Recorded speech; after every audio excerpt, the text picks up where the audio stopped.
All right, hello everybody, welcome back to the stream. How is everyone doing? So yeah, today we're just gonna be hanging out doing some more work on this game. So these streams are really the only time that I can work on the game. Otherwise, I'm working on that new course that I'm doing, but we'll get into all that. Before I do, this is Gunforge. This is my first commercial release as a full-time indie developer. So it's a great way to support my work if you want to pick it up. It's a 2D roguelite twin stick shooter. I think if you like these kinds of games, you'll like Gunforge quite a lot. And then I also have my Udemy courses available for sale. So if you want to learn how to build a complete game in the Godot engine, check those out. And yeah, like I said, I've got a new course coming out, online multiplayer course. It's a cooperative multiplayer, so it's not like an MMO or anything. That will be coming out hopefully sometime this month. I gotta finish doing all the lessons and stuff. So, but yeah, those are, well, I guess that's just it for the ads. So today we're gonna be continuing on with this little combat widget thing that I've been working on that's gonna house the enemy and player health globes, as well as have the speed controls and the start button as well. So I think the art is okay for now. I'm probably going to do some tweaks to it, try to make it look a little bit nicer, but I think for now it's a good place to stop and try to get this integrated into the game. So that's going to be the focus for this stream. And let's just go ahead and get that started then. Hello, iCode Stuff, welcome. Good morning to you. Hello, Adam. Welcome back. It is Saturday. Yes, indeed. A cool, a new course in the works. Yes, indeed. Welcome. Oh, Kamai Kojiro. Sorry if I butchered that, but welcome. Good to see you. So yeah, the first step is I need to cut all this stuff up. I need to go in here and... Nope, I want to do this. We're going to export this as, let's do selection, selected layers.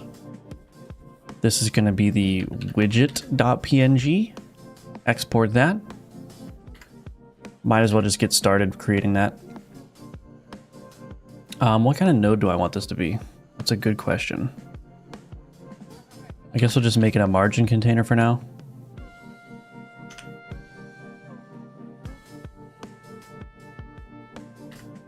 Actually, that might work. Maybe I'll just make this a full-size margin container. Ignore. Scenes. UI.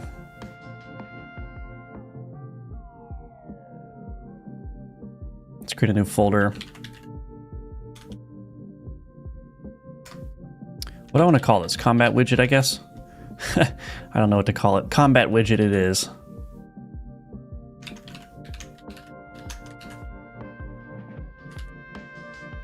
Okay.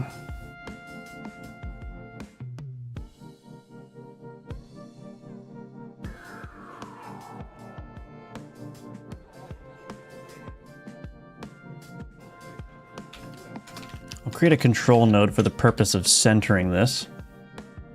Bring the widget over. Very nice. How big is this?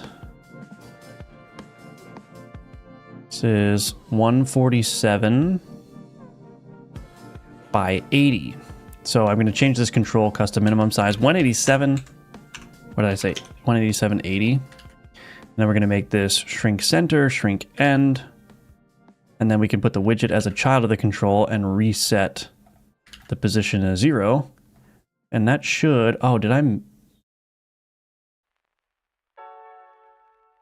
do that wrong? Was it 147?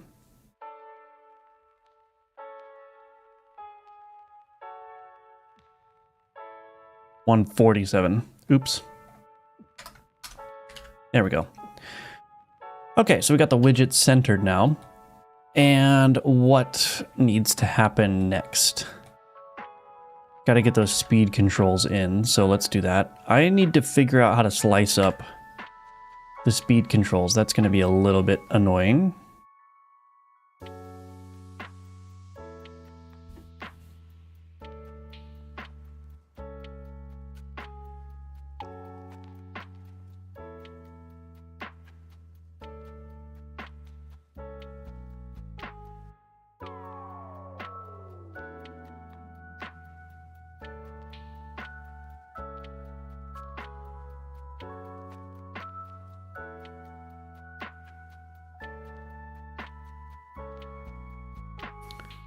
Yeah, I don't actually know how I'm going to do that.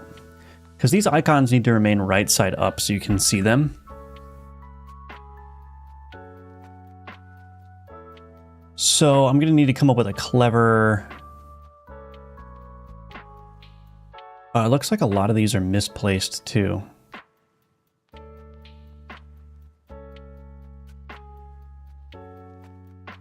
That needs to go over. This needs to go over.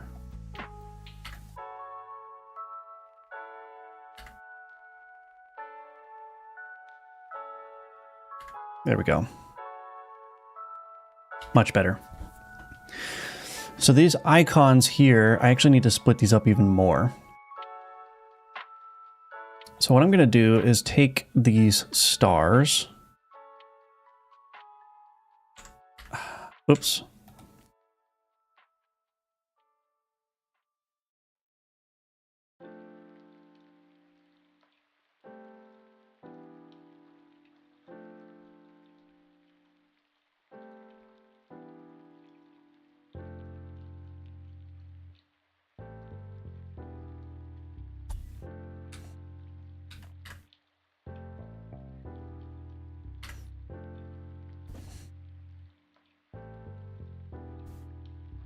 Yeah, might as well do this.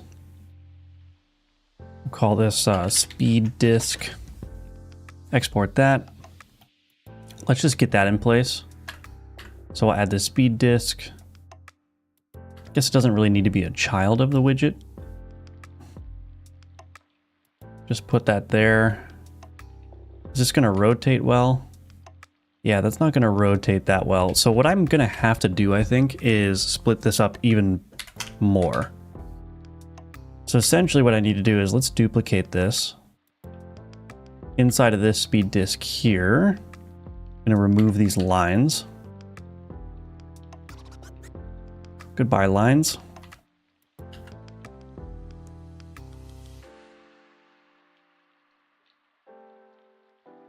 And then this here, what I'm going to do, I'm going to do a little bit of a trick here.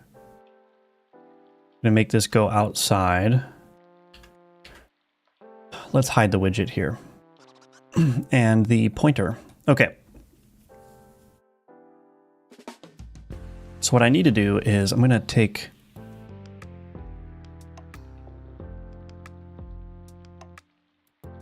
Oh, hold on, there's a problem here too. Hold on a second. I've got a lot of things going on here.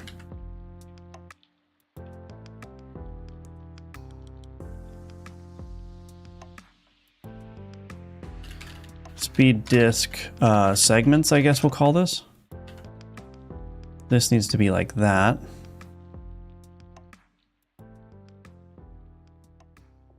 Okay, anyway, we'll extend this out. Get rid of all this.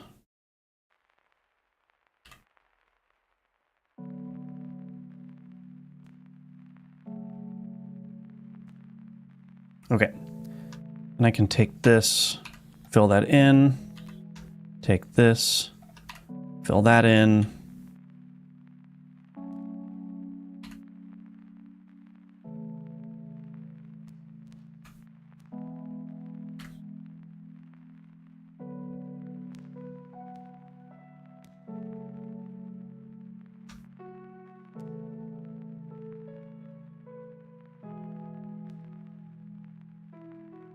Okay.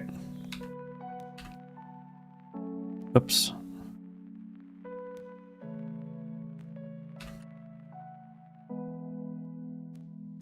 Okay, all right. So those are my speed disk segments, and I've got my speed disk here. And actually,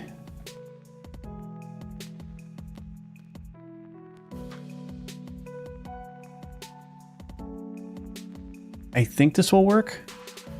So what I need is I need this speed disk mask here.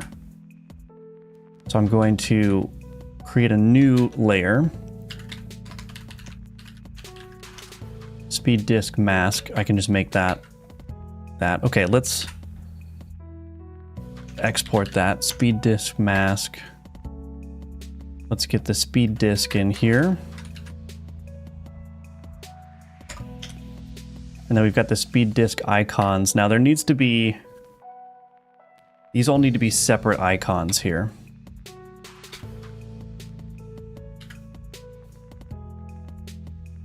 Let me think about this.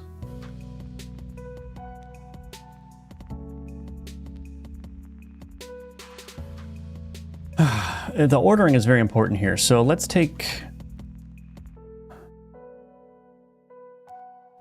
those and this. We're going to cut those out.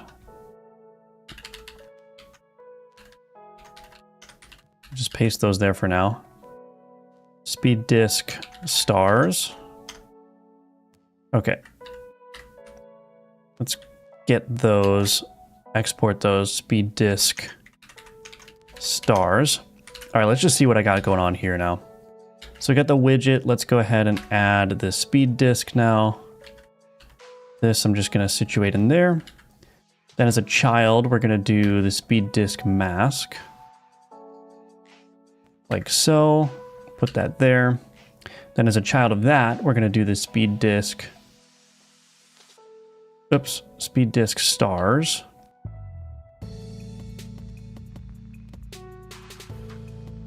I actually don't know how to position this, but that's okay. Do I want to put that there? Oh goodness, this is going to be difficult. Speed disk mask. No, I think what I need first is the speed disk segments. So let me go get that first. Yeah, speed disk segments first. Boom. Speed disk segments. Export. We need Fire Kitty Cam. Yeah, he's going insane right now. I don't know if you can hear him. Wouldn't you want it to be a root of canvas layer? Not in this case, no. Because this is ultimately going to be added as a child of my game UI. Actually, I don't think I'm using canvas layers for my UIs at all. Or maybe I am. Where is this game UI being used?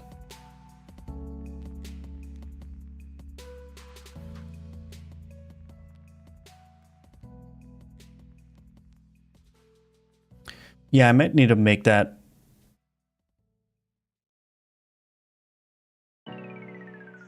Yeah, we'll have to see. I'm not using canvas layers right now anywhere, but that's because I don't really have a camera that can move around. So the UI is going to stay in the same place regardless, but when the camera shakes, yeah, it might shake the rest of the UI. So I'm going to have to pay attention to that. In what scenarios is making a deal with a publisher a bad idea? Let's say your game has 20K wishlist. Is it worth taking a publisher on that point? I do not know how to answer that question. I'm sorry. I don't have any experience with publishers.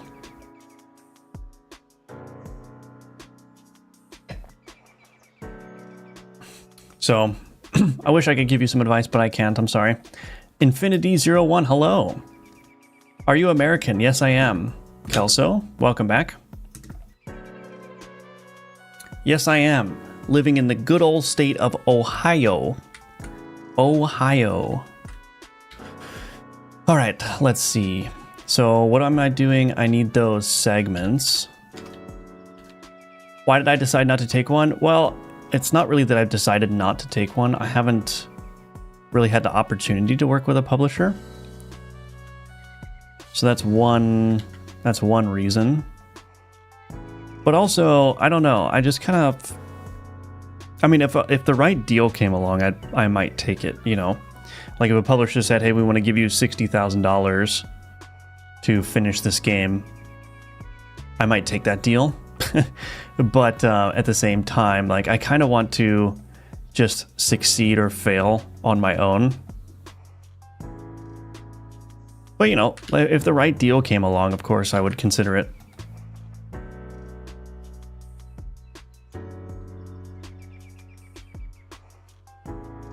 I was actually in talks for a little bit to do a publisher for Gunforged, but that didn't work out.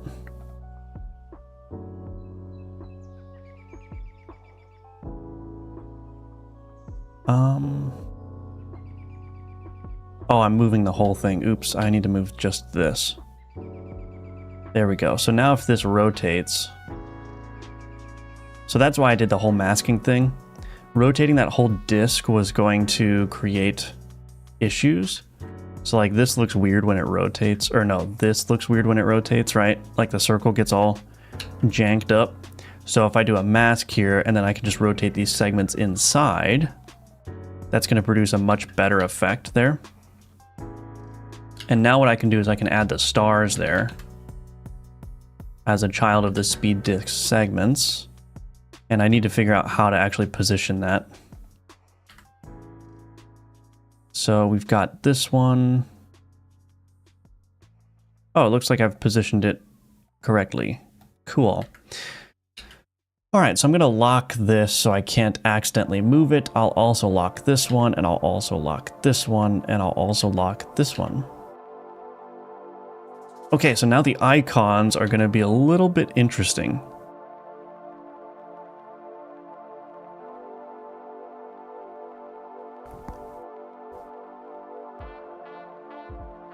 Because I want the icons to remain right side up always. So I'm thinking that the icons, this whole disk here is going to rotate. Oh, I can no longer rotate it.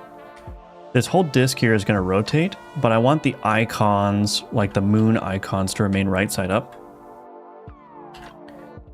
And there's a way to do that, but I just got to figure out what is the smartest thing to do there.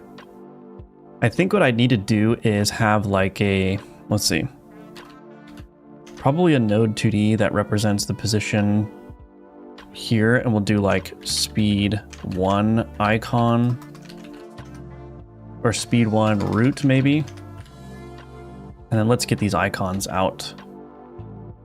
Speed settings icons. So let's do this.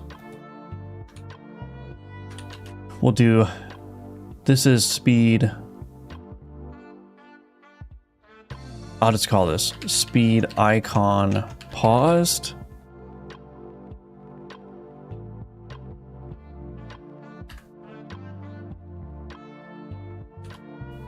Speed icon 1. Speed icon 2. Speed icon 3. So if I've got all those in place, I've got speed icon paused. So I'll put that in there. Reset that position. Okay. I guess that's fine. Speed paused root, and we'll move this up so it's in the proper position. So what I'm going to do is this is going to rotate like this whole segments will rotate like this, but then I need to take this and rotate it so that it remains right side up.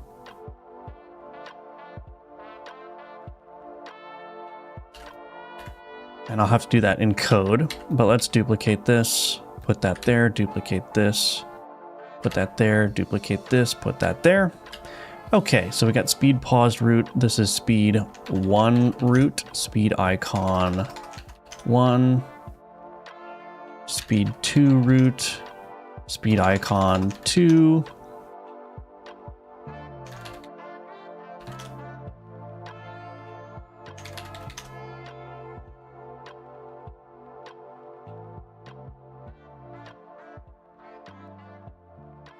Hello, Neozoid. Welcome. Always good to see you. Speed icon 3. Boom. All right. I'm just going to go ahead and lock all these as well. Boom. There we go. So now I rotate all this. Okay. Alrighty. So I could probably make this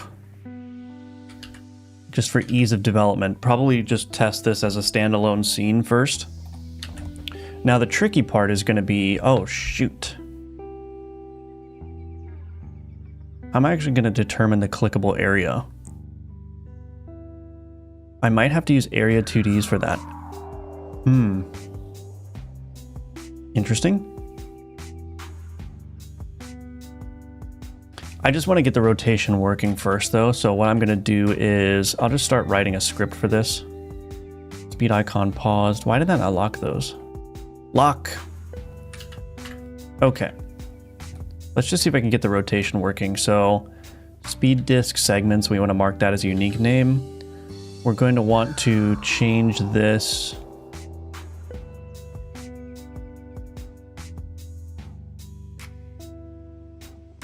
This global rotation. So I need all of these marked as unique name.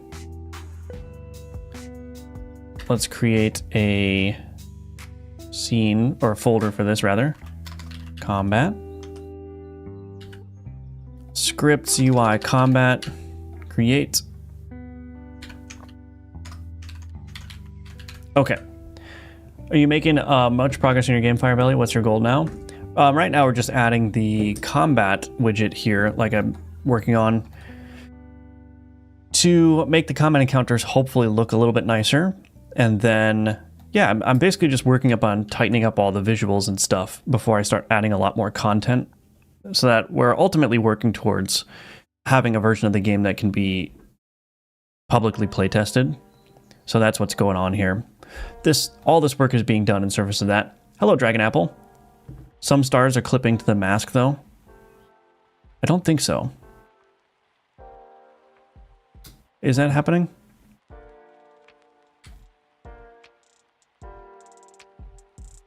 Oh yeah, that is happening, but it's gonna rotate in even segments. So while it's rotating, if there's some clipping happening, that's okay. But it's always gonna end up settling like this. Oh.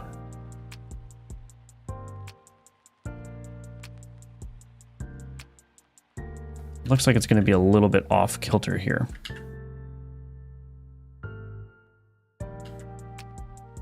Well, that's okay. It's not perfectly centered, but I will figure it out.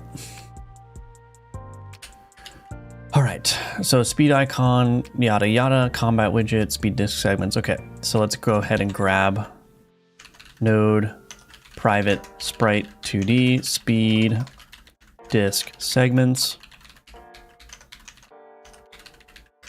Sprite 2D, speed icon paused, node, private, sprite 2D, speed icon 1. And then we want 2, and then we want 3. Private void rotate to speed and speed. I don't know. I don't know how this is going to work, but let's just do this. So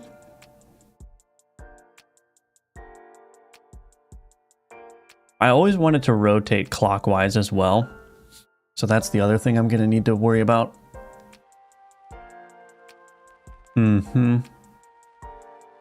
So we're going to want var current rotation is equal to speed disk segments dot rotation. Var diff rotation is equal to, I'm going to need to probably store a current speed. Private int current speed. Let's just do this. Let's do current speed setting. And let's do toSpeed setting. Rotate to speed, so our diff rotation is going to be the current rotation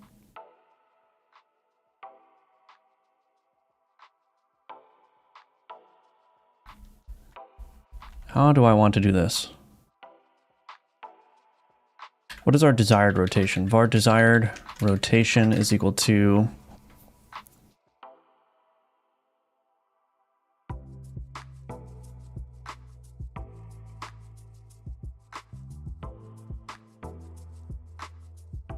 I think that's right. 120, 240, 360. No, that's not right, is it?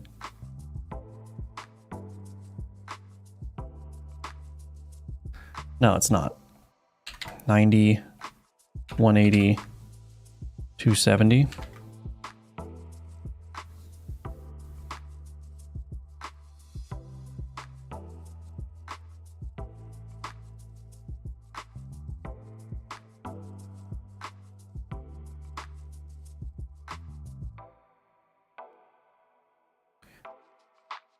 I wanted to always rotate clockwise, so, or I guess counterclockwise.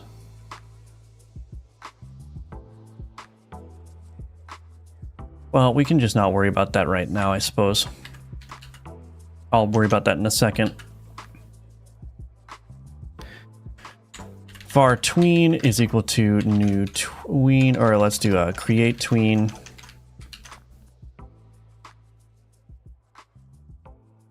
Tween.tween property. Speed disk segments. String node2d.property name dot rotation. Desired rotation. Let's do 0.3. Just do 0.4 for now.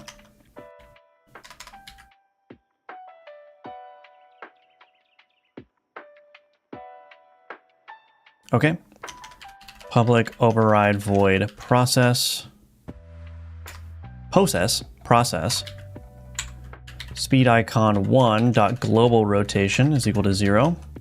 Speed icon 2 dot global rotation is equal to 0. Speed icon 3 dot global rotation is equal to 0. Oh, speed icon paused. So we'll set all those to 0. Okay, and then in the ready method, just for testing purposes, what I'll do is I will do public override void ready. Tween is equal to create tween. Tween dot set loops 0. Tween dot tween interval, let's just do 1 second. Tween dot tween callback. Callable dot from. Rotate to speed. Mathutil dot rng dot randi range. We'll do 0 to 3.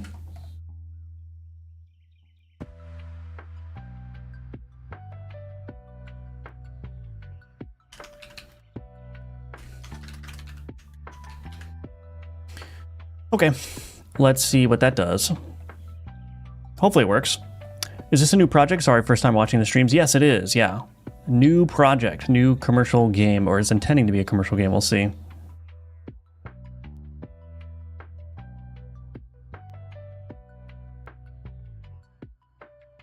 I'm curious why the moons are a child of the spinny part instead of a child of the disk. You also don't want to rotate. Well, because the moons do need to rotate. They need to stay within their segments. They just need to remain right side up.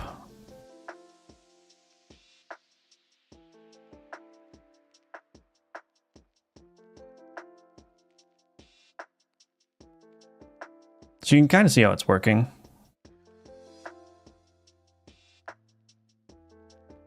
Think I understand now? Yeah.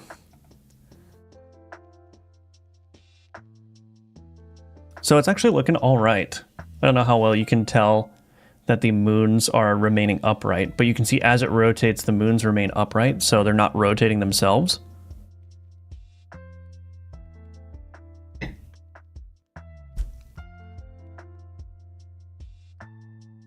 Yeah, we do have some stars clipping into the mask, though, even when it gets rotated, so I might have to pull in the stars a little bit.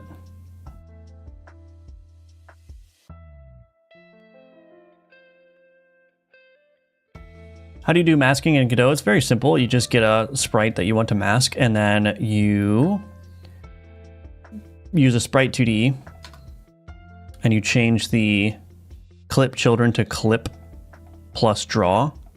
Actually, you probably want to do clip only. so that the mask doesn't get drawn. So you change the clip children to clip, and then that's it. And then any children of that node 2D are going to be clipped in accordance with that mask. Why do you use callable.from instead of inside tween callback? Well, tween callback expects a callable. So callable.from can take a reference to a function or a lambda and convert it into a callable type that Godot needs so that it can be passed into the tween.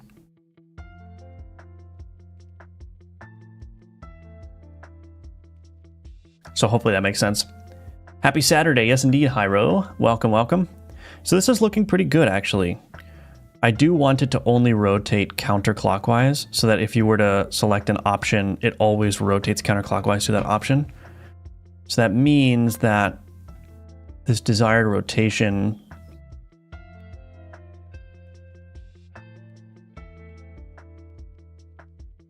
I mean, I can always just add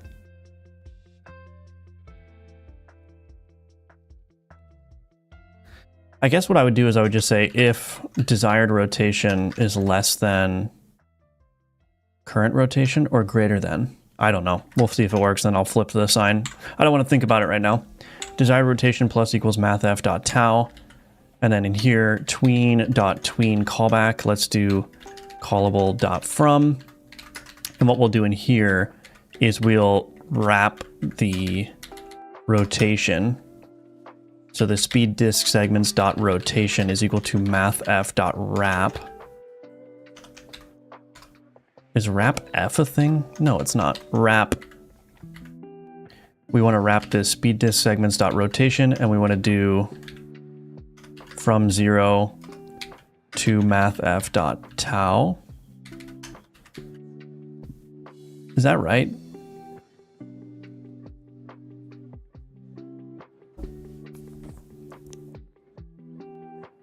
So basically, if the rotation has exceeded tau, which is just 2 pi, if the rotation has exceeded tau, then after we animate it, we're going to wrap it so that it goes back in the range of 0 to tau. I think that's going to work, but I may have gotten my check wrong there. We'll see.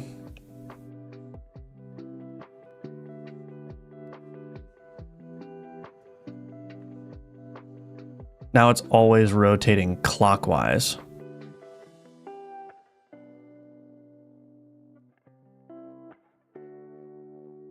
Okay, so I did something wrong. Can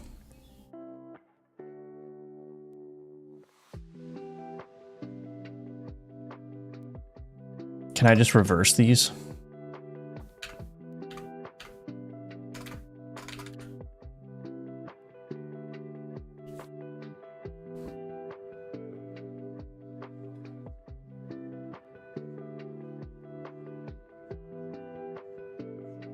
Sometimes it's rotating too much, I think.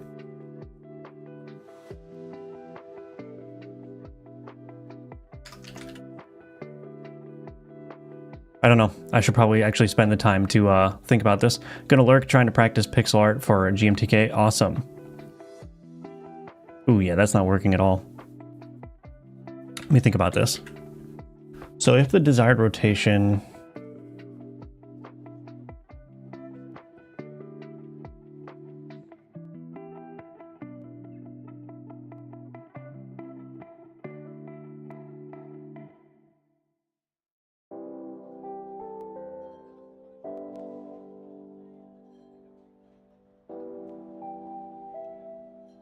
I think this makes sense. Hold on. So if I select this one, that would be negative 90, 90 degrees. Convert it to radians, this would be negative 180. This would be negative 270. And then negative rotation is this way. So that works.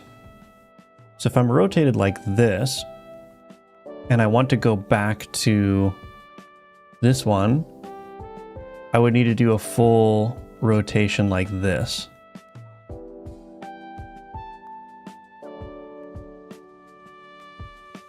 So the desired rotation in this case is going to be 0 though. If I click on that, that's going to be 0.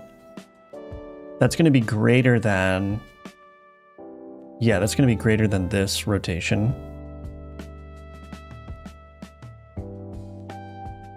So I think I was correct. This needs to be greater than. But I think maybe this wrapping is wrong. I think I need to wrap from negative mathf.tau to 0. Maybe that's the problem. Let's see. Then I got to figure out how to get this clickable. Oh yeah, that looks good now.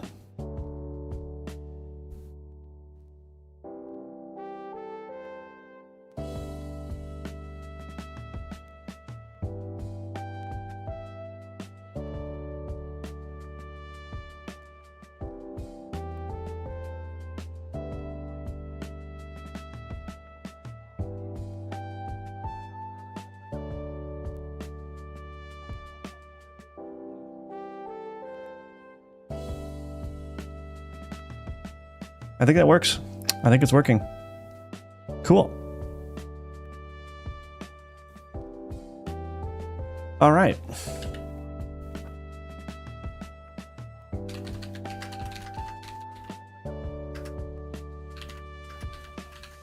So we got the initial work on integrating the combat widget there. The next big thing is to figure out how to make these clickable. That's going to be a little bit of a problem. I think what I probably need to do is do an area 2D. And let's do speed, pause, area, add a collision shape. And I think I just need to make this a polygon. New convex polygon shape 2D. And how do I actually... I thought I would be able to draw on this. Maybe not.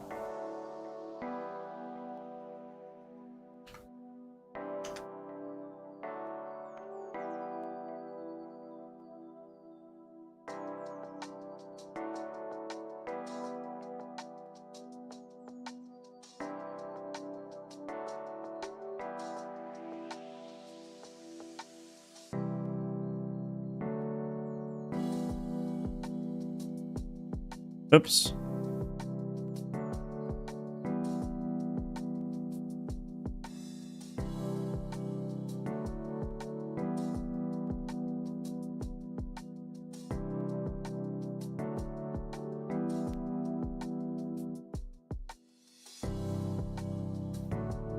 I think that's probably okay. Maybe I'll actually bring it in a little bit, because I want them not to overlap at all. So I just want to make sure that's not going to happen. Okay, so I think that will work.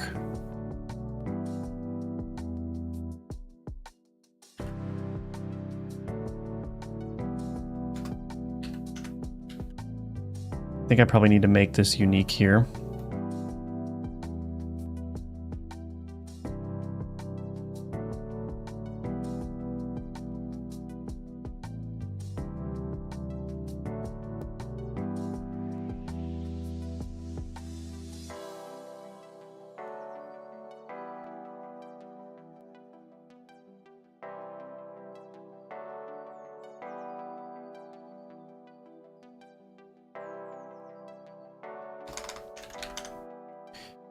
Speed 2 area.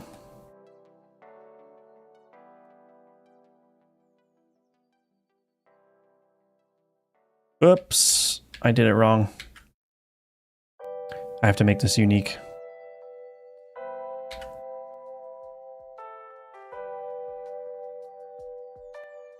I think this is like the first time I've used a polygon shape like this for an area 2D. I'm trying to think if I ever did this before. I don't think so. I don't think so. Okay, speed 3 area. Let's make this unique.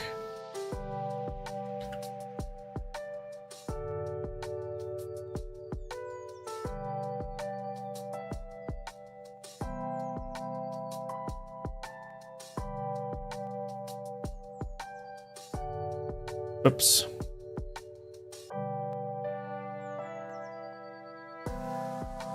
Okay, I think that's good enough. It's not perfect, but yeah, should be fine.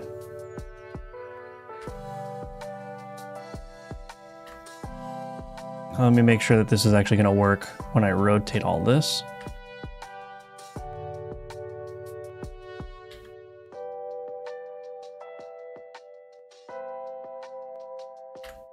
This one needs to go up a little bit more. Okay.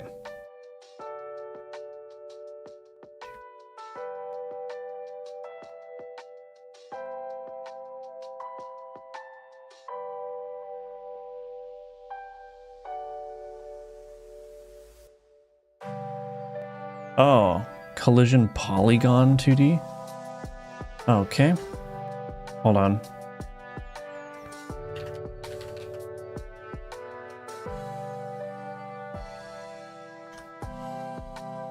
Can I copy the points? Maybe I'll do this. Copy value. Can I paste the value in there? Oh, I can. Azir! My cat is going insane right now.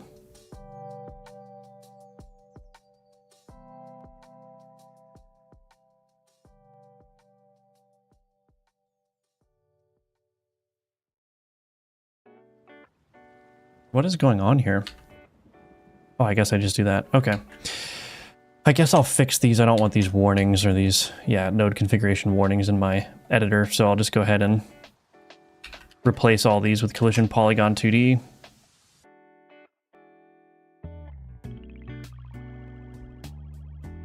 Copy property. Nope. Copy value. Paste it in here. Move this over. Okay, delete this.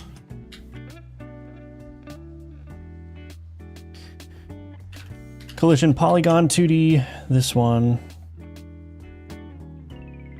Copy value. Paste value, delete this, and that's fine. Okay. Collision polygon 2D. Copy value. Paste value. Okay. Now we're good. Oh, goodness.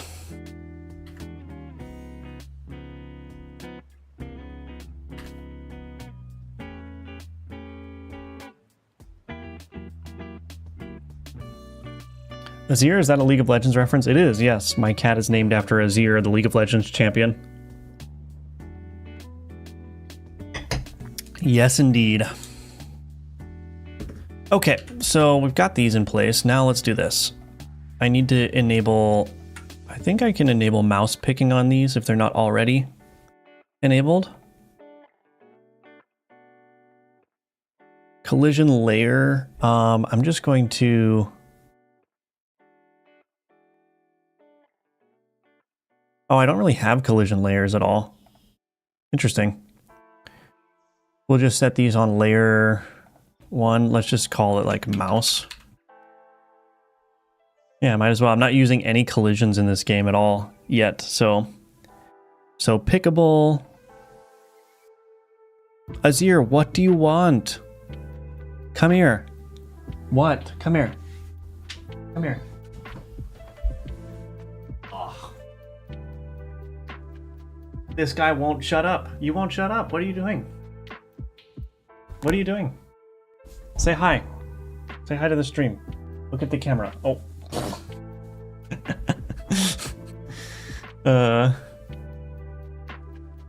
Can you show the project's physical folder structure at some point? But I'm wondering how to set it up in a smart way. Sure. Yeah. I mean, I think. Can I collapse all these? So yeah, it's very simple. I mean, I just split things up by type basically. So I've got add-ons, assets. This is where all my sound effects and art are going to go, or are going. Resources for custom resources or themes or tile sets or shaders or materials, fonts, that kind of thing. Then I've got scenes, which is pretty self-explanatory. You got all your different scenes in here. Why is there a shaders folder here? And then scripts, which basically mirrors the scenes directory. Some people don't like to keep the scripts and scenes separate. I do, just because I think it's a little bit easier. So let's see, pickable. If true, this object is pickable. A pickable object can detect the mouse entering, leaving, and report input events. Requires at least one collision layer bit to be set. Okay. So now I can take all of these areas and I can do that.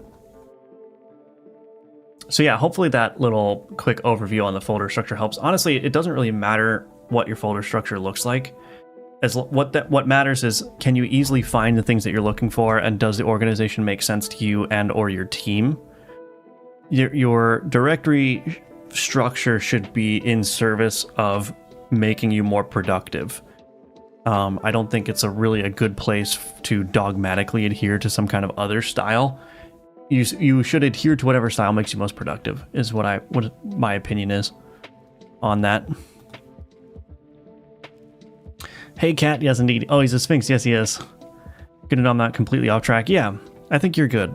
I think, yeah. The most important thing is consistency. What you don't want to end up in a situation is where you can't find files in your own project. And I think typically that happens because either the project is super large or you're just kind of like throwing things wherever they make sense in the moment. And then you get in a situation where it's like, oh, I actually don't know where to find X, Y, or Z thing, you know? I think this polygon here, I think that just needs to be moved over. Maybe not. I think it's just always going to be weird, I guess. Okay, never mind. So now I need to hook into all of those areas. So let's go ahead and grab those.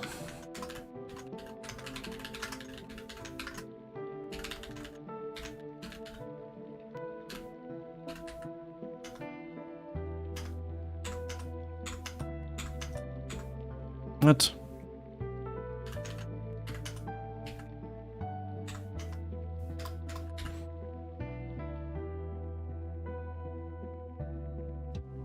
Okay, I'm just gonna do this really easily.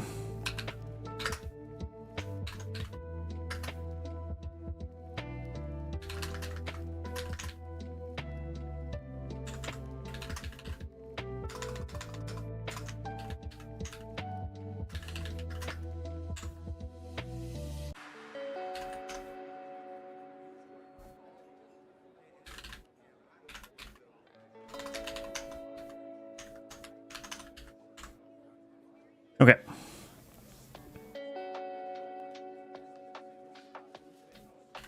Area is equal to areas I.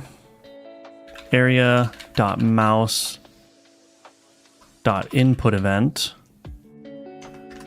plus equals on. Let's do this.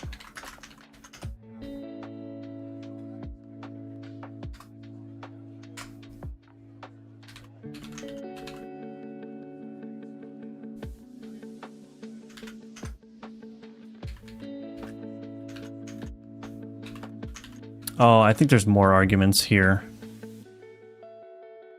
What are the arguments? Node. Input event. Viewport, event, shape index. So we've got viewport, event, shape index. Down here, I'm going to do private void on area input event. All I'm going to really be interested in here is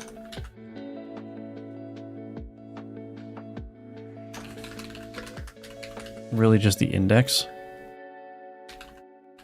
I think.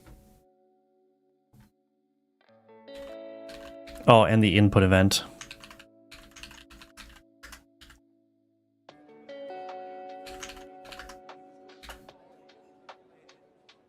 Okay.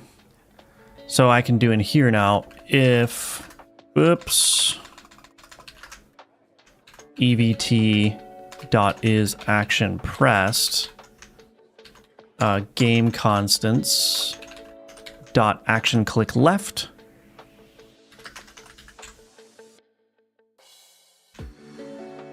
Oh, I guess I need the viewport too. Viewport.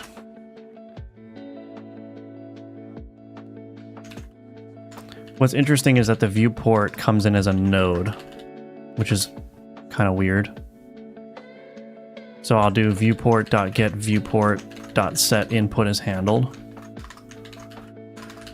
And then what I can do is I can say rotate to speed index. And then I'll get rid of this tween that I set up here to infinitely loop.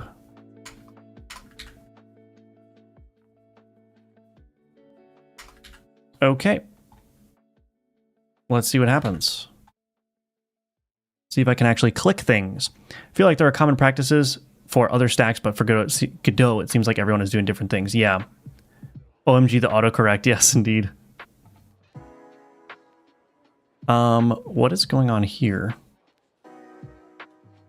Why do I have visible collision shapes on? That's weird. But also...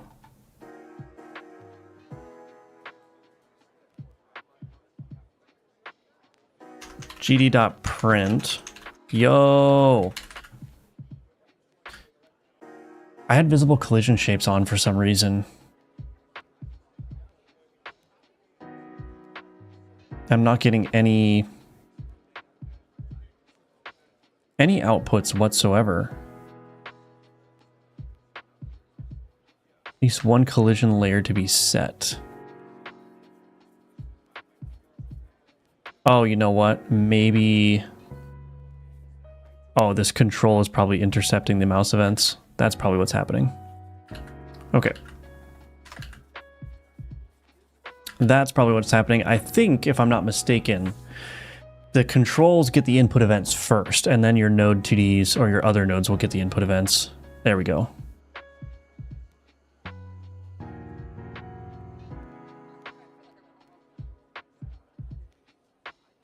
Sweet.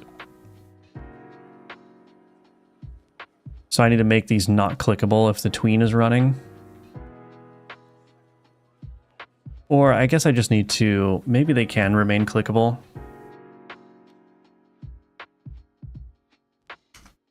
Private tween rotate tween. Rotate tween dot kill if valid. And then we'll say rotate tween is equal to that.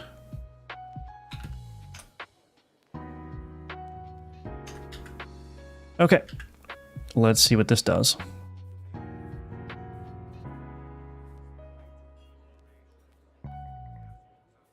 Yeah, I probably do want to just disable clicking while the tween is running. How do I want to do that? Private bool is input disabled. Is input disabled equals true? Oh, let's do this. If to speed setting is equal to current speed setting, then we'll just return.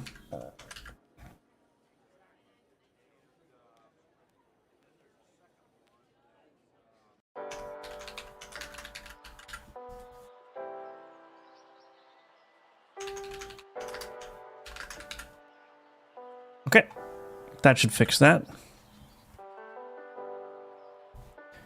Is moving smoothly, yeah, indeed. So now we can make it a little bit cooler by doing some easings. So let's do set ease type.out, and we'll do back. Give it a little bit of bounciness, maybe. We'll see what happens, I suppose. Look at that.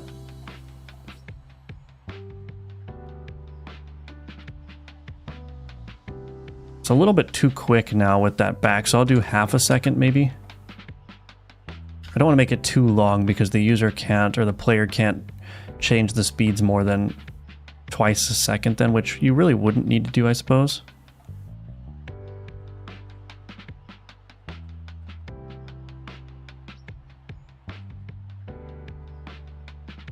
Yeah, so there are some situations where the art is not like perfectly aligned, but I think it looks fine.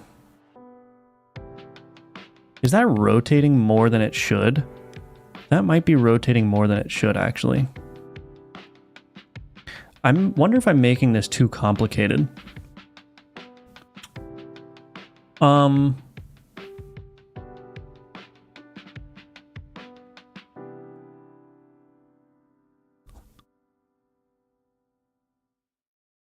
you know what? Interesting.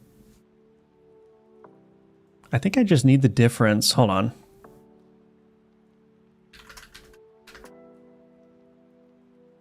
Oh, you know what I'm doing wrong, I think? Var difference is equal to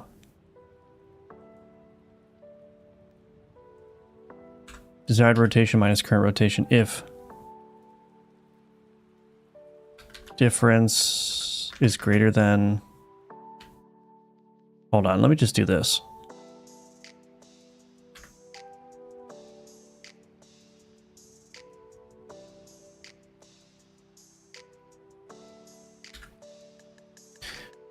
Difference, so I need to rotate in the difference. Hold on. Difference is the desired rotation minus the current rotation. So if we're at negative 90 and we want to go to negative 180, our desired rotation is negative 180. That's going to add 90 to it. So it's going to rotate by another negative 90 degrees. That's fine. But what happens if we were at negative 90 and we want to go to 0? So our desired rotation is going to be 90 degrees. So if a difference is greater than 0, we're going to say difference minus equals mathf dot tau. I think that's right. And then this difference here, we need to set the speed. So this desired rotation now, we're going to actually do the rotation plus difference. I think that's what we need to do. Let's see what that does. I think it was rotating too much before. Oh. Well, that's not working at all.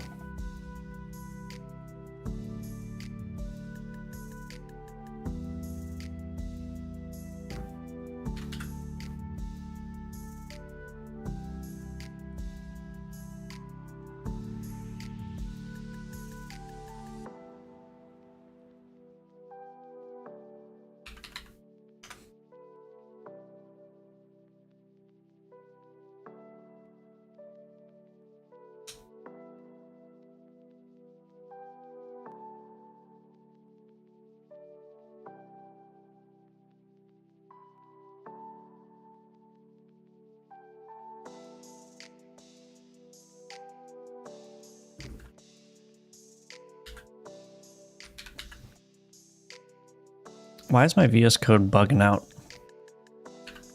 Excuse me. Why are you bugging out? Why is it still... Okay, hold on. I'll reload the window. It's good for me. Hello, Anju Dev. Welcome.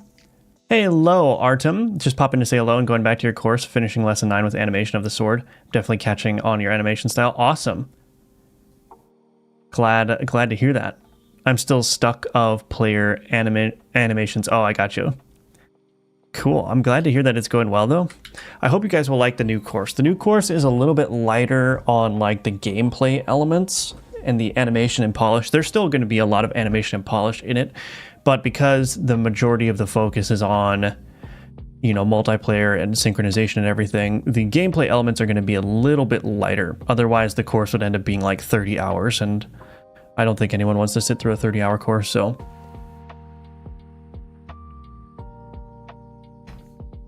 It will probably, the course I'm making will probably end up being around 16 to 20 hours, if I had to guess. What am I doing wrong here?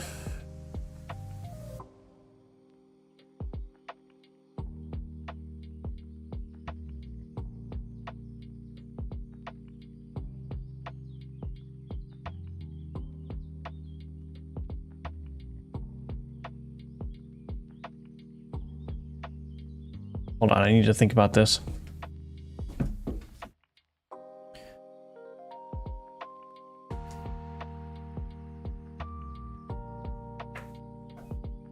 Oh, this needs to be minus mathf.tau plus desired rotation, I think. I don't even know what I'm doing.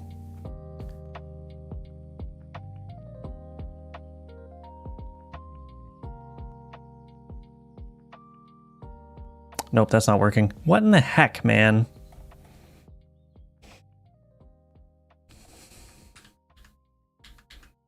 Hold on, let me think about this. So if I'm rotated,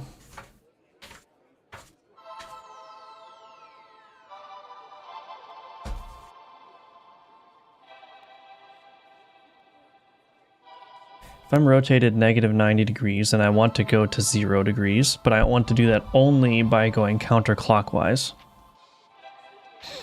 That means that I need to go what? I need to go negative 270 degrees. Right?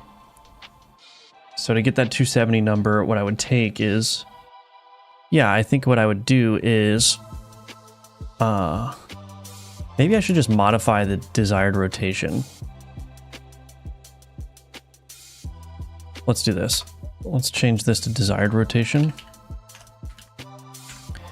Desired rotation is equal to, we want it to be the current rotation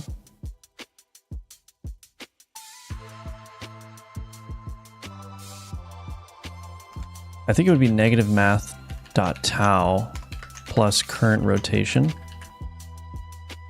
So let's see if that math works. If I'm at negative 180 and I want to go to 0, then if I take negative math tau, which is 360, and I add, no, that's not going to work either. This has to be minus current rotation.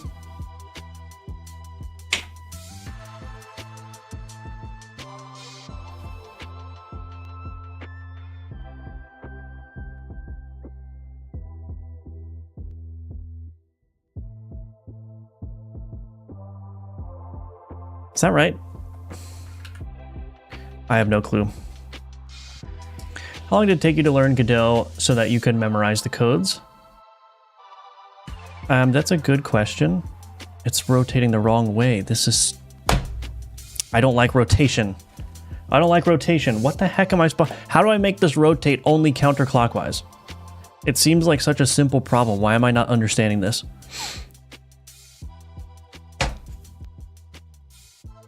If I'm at negative 180 and I want to go to 0, that means that I need to rotate negative 180 to get to 0, right? So how do I determine that difference? I take negative math tau and I add 180 to it. And that's what this is doing here. Negative math tau, desired rotation. What if I'm at negative 270 and I want to go to 0? I take negative math tau, which is negative 360, minus negative 270, which is a addition. So that's going to give me a rotation difference. Oh, that's giving me the difference. Right. So I would change this to difference. Oh, I see. And this would be current rotation plus difference. Okay, is that going to work? Oops. All right. That's not working either, is it?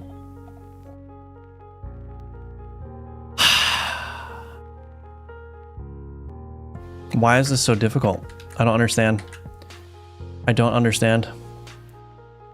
Should it be 2 tau instead? No, tau is a full rotation. Tau is 360. Pi is 180. Tau is equal to 2 pi.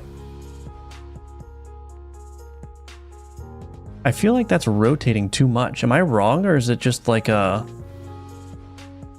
Is that... I need to express the rotation as a difference. Wait a minute. So if the difference ends up becoming negative 90...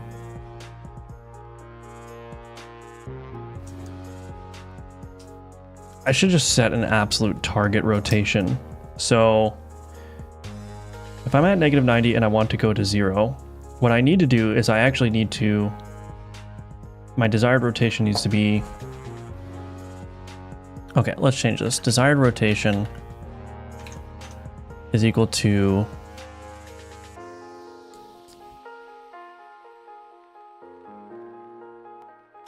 How would I go past negative 360 with this?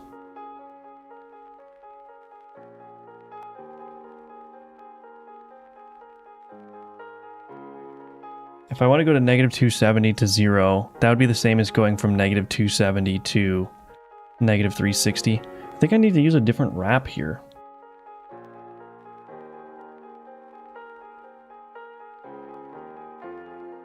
Do I need to use a different wrap?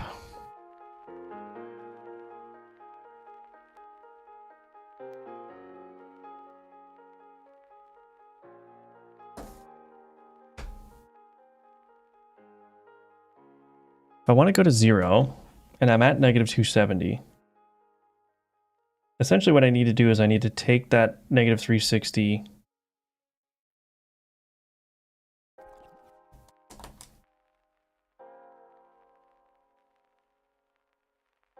I don't know how to make this work. Huh? Exactly. Hello, Pokiteo. Hello, sir. Hello, Yeet. I'm always an hour late. That's okay. Firebelly crash out. I know this is my streamer moment. Still same. Can you go like negative 370 in degrees? Can you get the Euler angles of the wheel and then just set itself to plus 90? Well, I do have the angles. What I'm trying to do is just make it only rotate counterclockwise to its desired position, which seems like it should be simple, right? Which means that I'm doing something very dumb. If I'm at negative 180 and I want to go to 0, it's really easy to reason about, oh, well, I just need to rotate it another negative 180 degrees. But what's not working is I'm seemingly not able to express that in code at all. So if I'm at 180, so the reason I know I need to go another negative 180 degrees to 0 is because I take the tau value and I subtract the current rotation from it.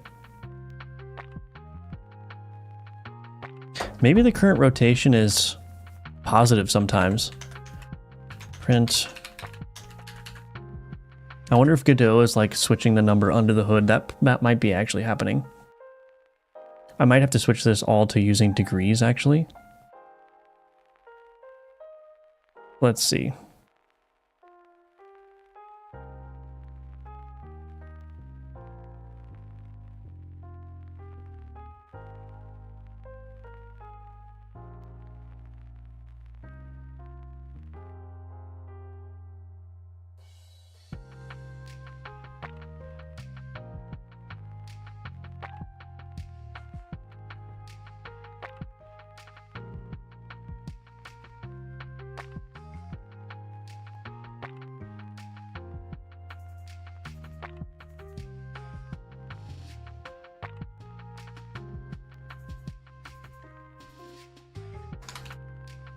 That's working actually quite well.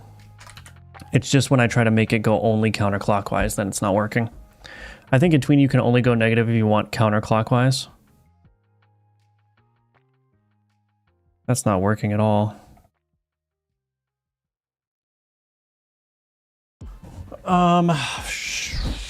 Desired rotation.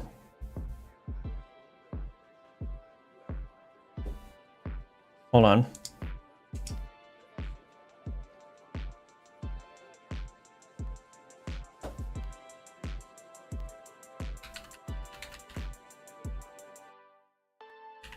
Did I already try this current rotation plus difference?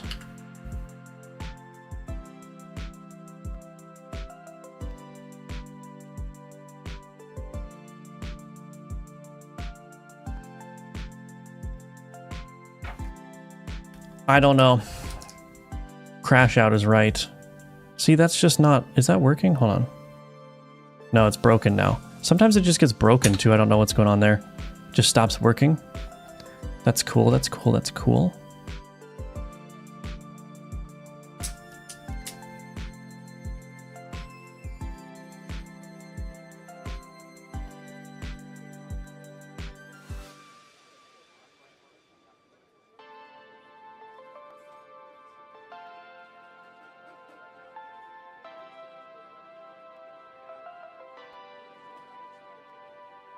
I feel like this is right.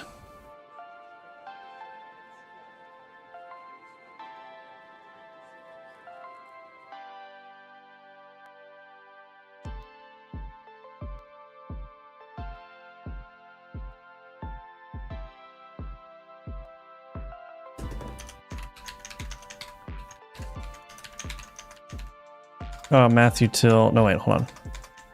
gd.rad to deg. Oh no, math f rad to deg difference. I'm curious to see what this is actually creating.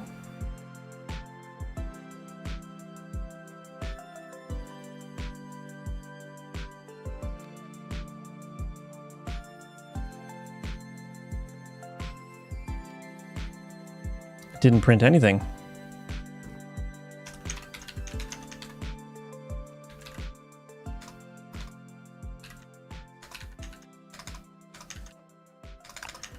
Rad to deg difference. Is my if check wrong?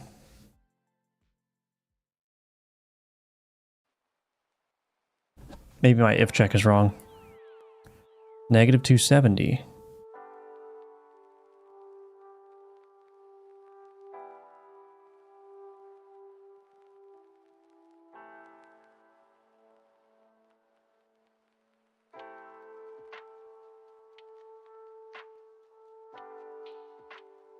Negative, or 270, negative 90.1.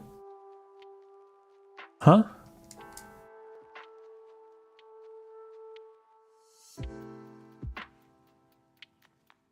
What?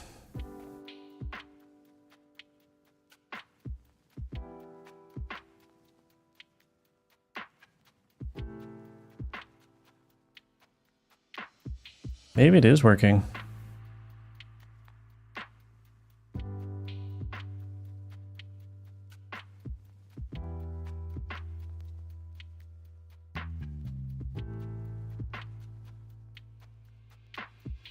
Negative mathf.tau minus current rotation.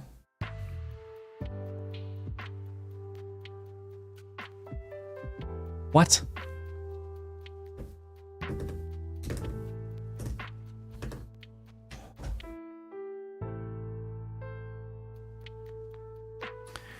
This is producing a difference of 0 in here. That's why it's not rotating.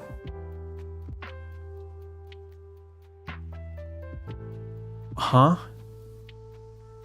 What is my current rotation in here?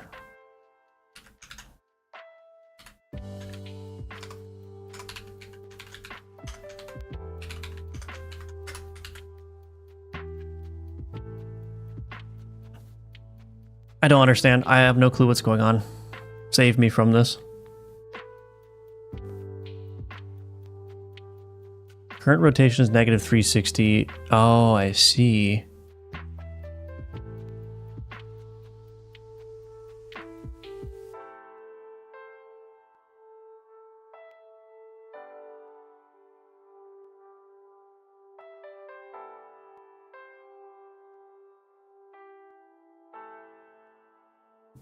So the wrap, so the value gets stuck at 360 and then this difference calculation doesn't work anymore. That's what's causing it to freeze. Okay, plus 0.1. Okay, we'll force it not to get locked on 360 exactly.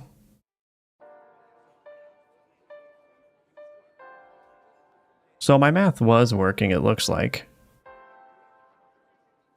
Oh, that does not work at all. Nope, that didn't work at all. What in the heck is going on? What? Okay. All right. You know what? I'm about to just delete all this and redo it. Why is rotation so hard? I just want to rotate something to a target rotation counterclockwise only. That's all I'm trying to do. And get my butt kicked by simple geometry. That's embarrassing. Interesting.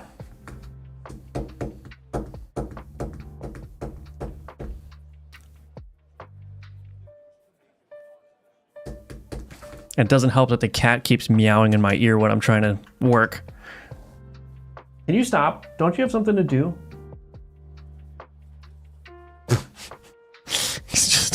He's just rolling around on the floor behind me now. Okay. All right. So let's see. Okay, you know what? I'll tell you what. I'm not going to create. I'm going to go on a 3-minute break here. And I will get a refill on my drink, step away from the computer for a second, and when I come back, we're going to fix it first try so I can actually move on and not get stuck on this forever. So anyway, I'll be right back, and we'll continue on.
All right, I'm back. How about making a debug label to see what the tween value is actually doing? I could, but I don't want to. Damn, that Pythagoras guy. Seriously, who does he think he is? Go play with your cat? Yeah, I will. It's just like, I can't control when he decides to have a burst of energy, and I'm not gonna end the stream just to satisfy the cat. But I will play with him, assuming he still has energy when my stream is over. Now, this is real game dev. Yes, indeed. Yes, indeed. All right. So cat stream. Yeah, maybe I should just turn it into a cat stream. Get a cat cam, although cat cam doesn't help very much when he's zooming around the house. Tie like a GoPro or something to his neck and then watch him run around. Anyway, I'm not going to do any of that, but it's kind of funny to think about. So anyway, here's the deal. What's going on? So here's the deal. Why isn't this working?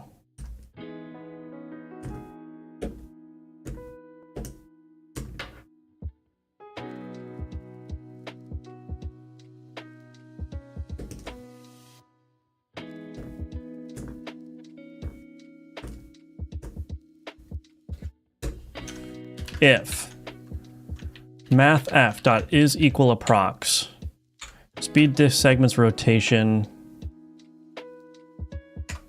mathf.tau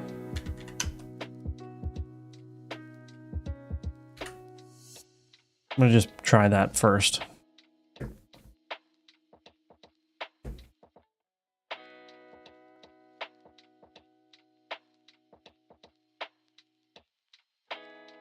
I got locked up again. Ah, goodness.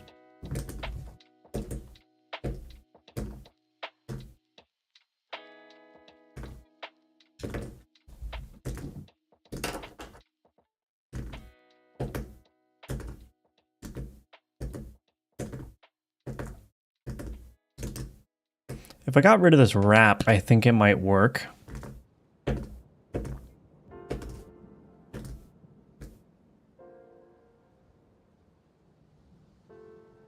Nope, it gets locked up again. What in the heck is going on?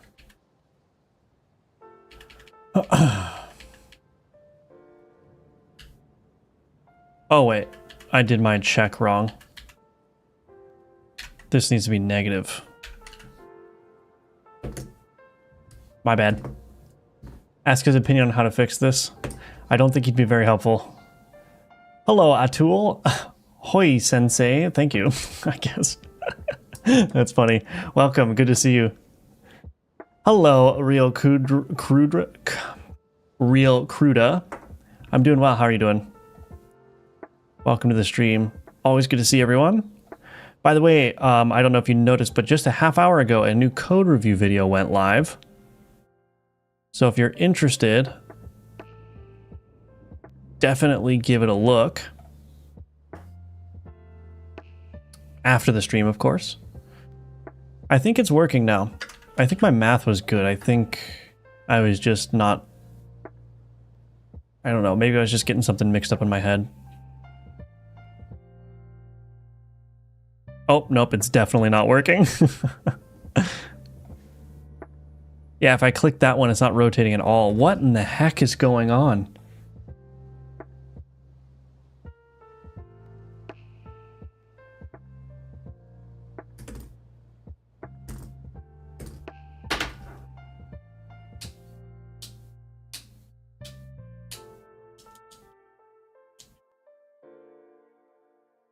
I'm gonna get rid of this.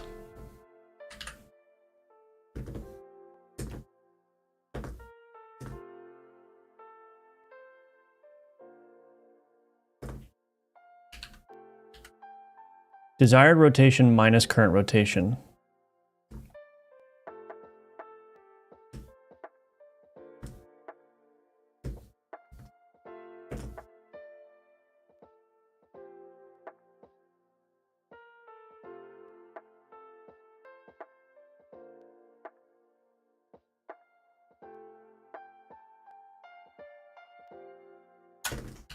Let's see if that works. I'm annoyed with Godot, so I'm taking a break. Very nice. Hello, Kinyaz, welcome back. Because you said you're experimenting with uploading while live, I only saw the stream on my homepage, not the new video. Oh, interesting. Okay. Thank you for letting me know.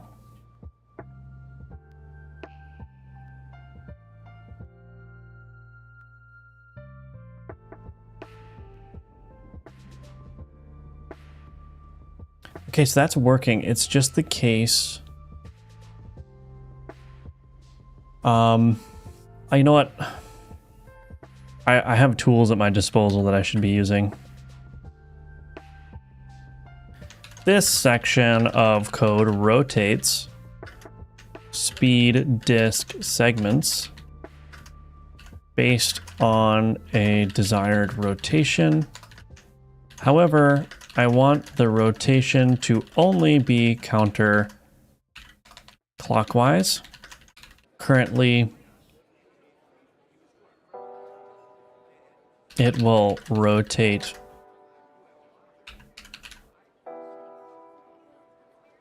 clockwise if the desired rotation is less than the current rotation. Fix, please. I'm cheating. It's fine. Oh, I shouldn't have said please. I shouldn't have said please.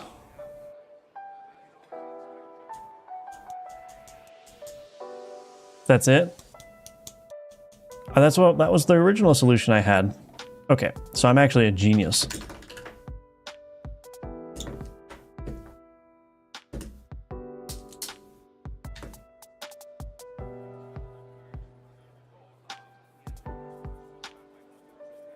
I guess what was tripping me up is when I had that solution in place, it looked like it was doing more than a couple rotations, or more than one rotation around.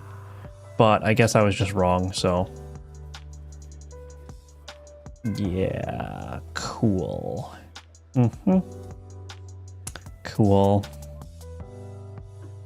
Okay, well, I'm not gonna complain about it working now. So thank you, AI. I mean, shoot, shouldn't say thank you either.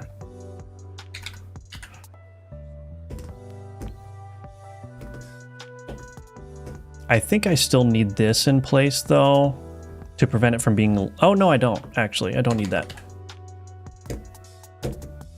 Actually, maybe I should keep that. Whatever, I'll just keep it. It's working. We'll keep it, it's fine. Your artwork is always beautiful. Thank you, Real Cruda. I appreciate that, thank you. It does look like it's going really fast though when I select certain options.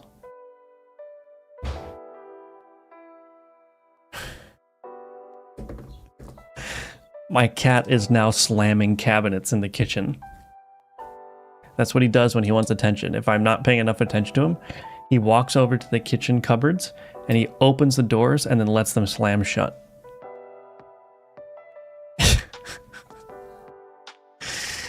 Oh my gosh. Anyway, so that's looking okay. Assert dominance, yes indeed. Still lurking, Neozoid? Please fix, please, robot overlord kissy face. Yes, indeed. I'm more than surprised at how well AI coding works. Yeah, it works pretty well. If you give it a very narrow set of instructions, it generally does a really good job. Children in Africa don't have water because you say sorry to AI. It's true. Is your cat a kitten or fully growing? He is 7 years old. So, yeah, he is... I don't know what to say. He's well beyond kittenhood.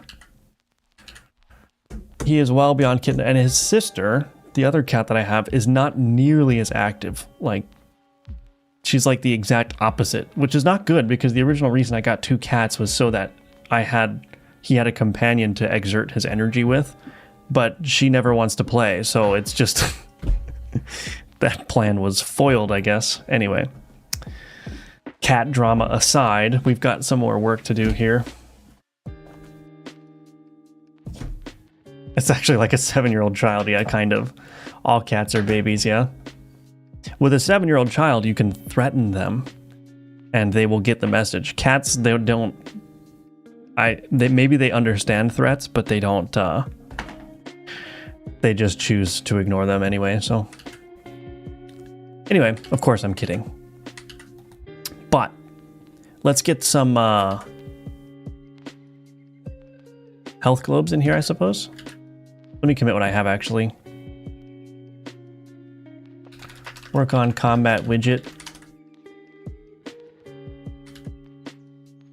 All right, so instantiate health globe. So we've got this health globe here. It's going to fit very nicely in there. And I wonder if the hand can stay too. I'm kind of curious about that. But there is some changes that I need to make here. Oh shoot, this needs to be reversed too. Shoot. Okay, what I might have to do is...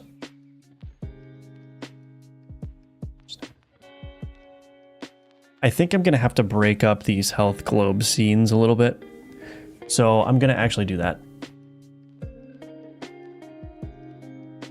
I think there's too many components going on at once in here. So I'm gonna break the status labels into a separate scene. I'm gonna break the health into a separate scene.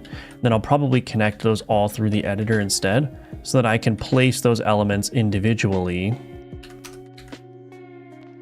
inside of the combat widget here. So I have the health globe as a standalone thing, and then the text as a standalone thing, and then, ooh, that might be too small there. We'll see. We'll see.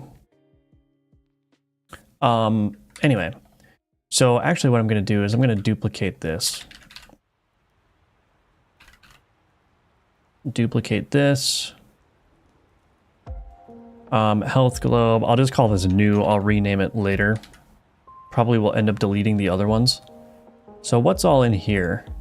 Right, so let's get rid of this. Okay, this is all still looking okay. The mask swirls, outer, that's all good. We don't need... Oh, that's all part of one thing. So I'm gonna need to grab a separate sprite for that. UI. What? Health globe? Is it in here? No, I don't think so. I think I need to go to Assets UI, Screen. Is this where it is? Yeah, health frame here. So let's...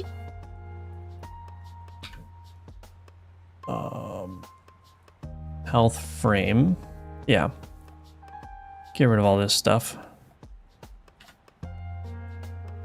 That's probably okay.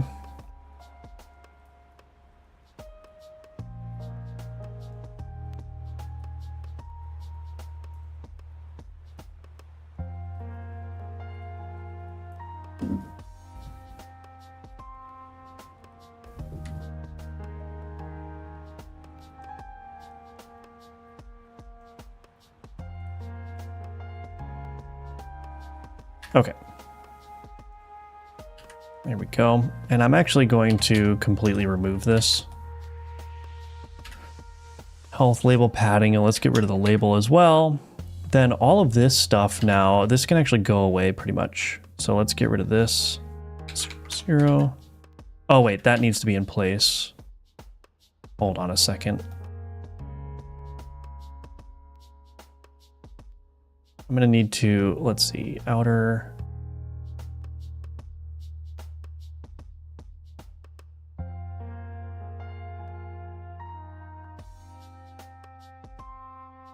I'm kind of wondering. Okay, let me just reset that position. So -3, -3. So we'll do -3, -3.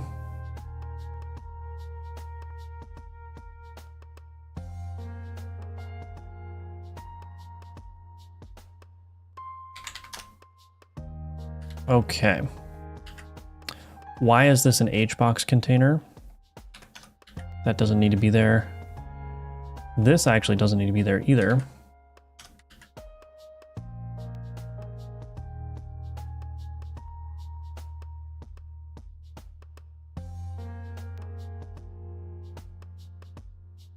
Wait a minute. Oh yeah, I don't need any of that. Okay.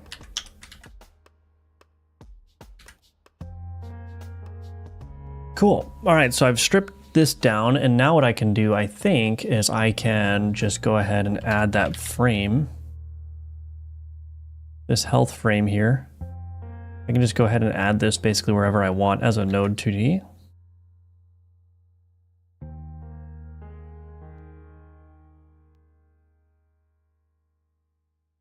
I think that's right. So now in my combat widget, I can take that.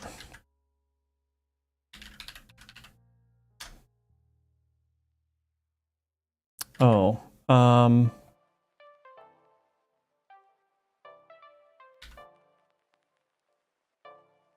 This in here. That actually doesn't look bad with the hand still there. So I might as well keep that.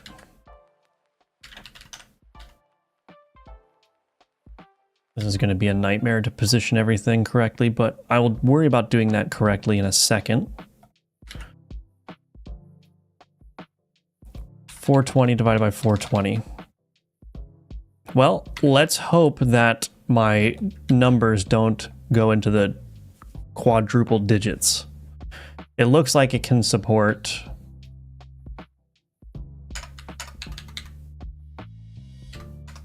like that's as much as can fit. So I don't know if the game is going to have any enemies that have more than 1,000 health, but I guess that's something to be aware of.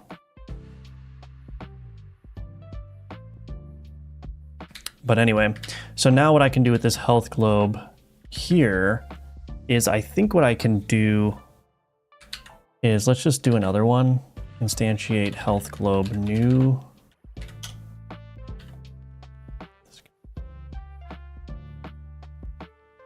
Put this here. Okay. This looks so much nicer already with the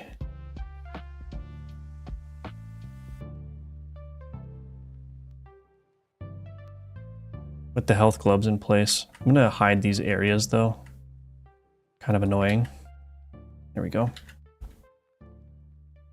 Okay. So obviously I'm gonna want to, so this will be the player health globe and this will be the enemy health globe. I gotta figure out how to properly position those labels as well.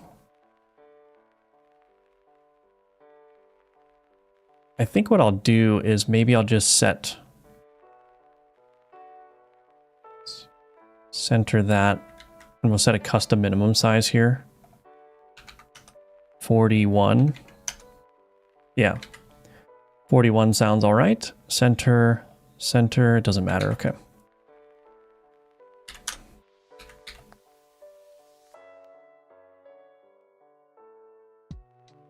There we go. Actually, I probably can move those down.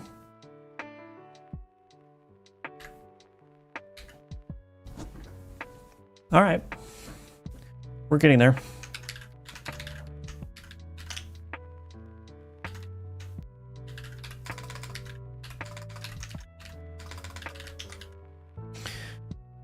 All right, so let me do this now. I'm gonna go into my health globe here. Duplicate this. I need to get the health frame enemy now. So let's go over and get that one. Get rid of all this nonsense.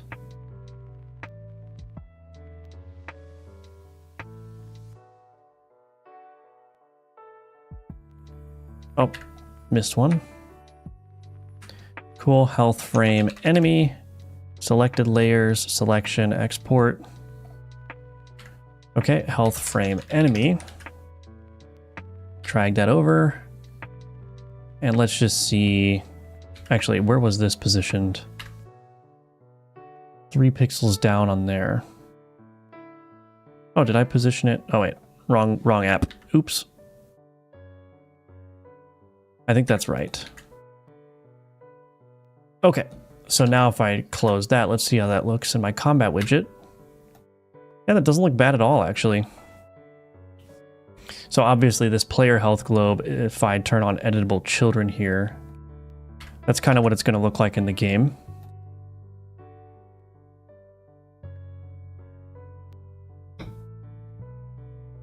There's one thing I'm still missing here, which is I need the pointer.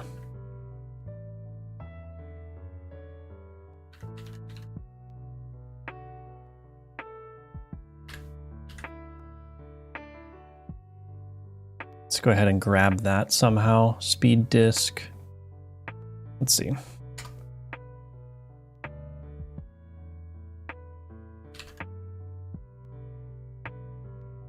Uh-oh, something went wrong here. What happened?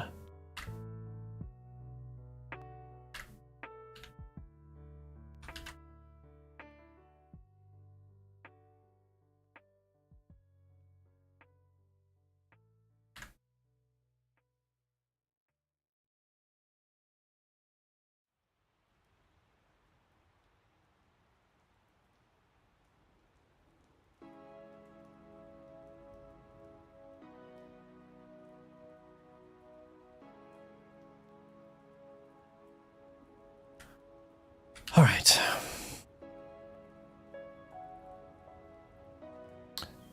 Try that with a 3-year-old and she wants to cause you serious harm. True, yeah. The health bar is amazing. Thank you. Appreciate that. I'm 6'2", 300-pound retired military biker with a bald head, beard, and sleeves of tattoos, and I have my 8-year-old child who laughs at me when I try to threaten her. She knows she's the princess. Yeah, I do think that's probably how it would go. Yep. Okay, so that's what it's going to look like in-game.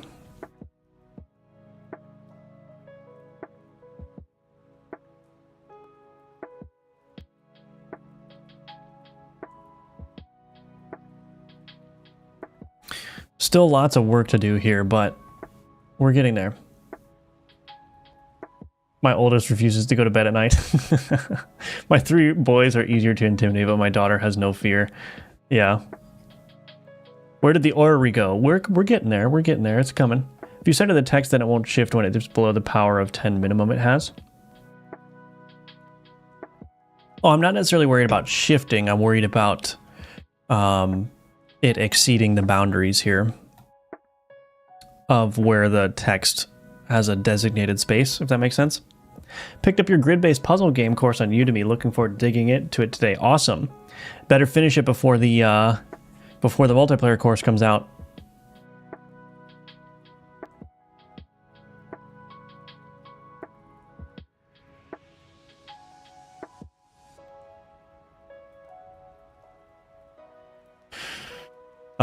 Of course, I'm kidding. We can't see the chat message is open. Oops. Oops. My bad here. There you go. So it's getting there. I've broken all of my health globe functionality though, and this no longer works because I have a compiler or I have errors in here that are preventing it from working, I think. So yeah, but the orrery will go in there in that little section there, which I might end up actually making bigger, I'm not sure. But yeah, there's our health globe. So the things that I still need to do is I need to hook up these labels to these health globes now that I've broken them out. And also I need to put like the status label stuff on the side, on the right and the left side. And let me see. Well, it's not functional yet, so I can't put it into the game to see what it looks like with boards in the area too. So I guess we'll just continue on with this then. I'm going to go ahead and just stage what I've got. And what I need to do now is rewrite the... You know what the other problem I just realized? Well, not just realized, but I realized yesterday is that I've got a health globe here for the player.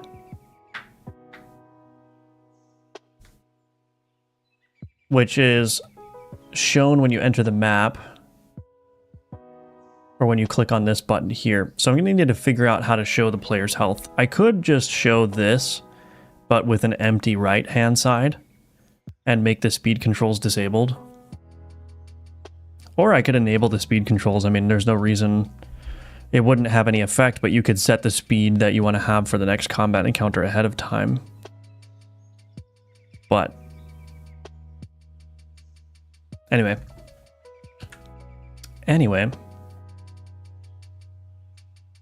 We'll figure out what to do. We will figure it out. But first... what do I want to do? So let me look at my health globe new here, and we're just going to edit this script directly. So this current health label instead needs to be probably export.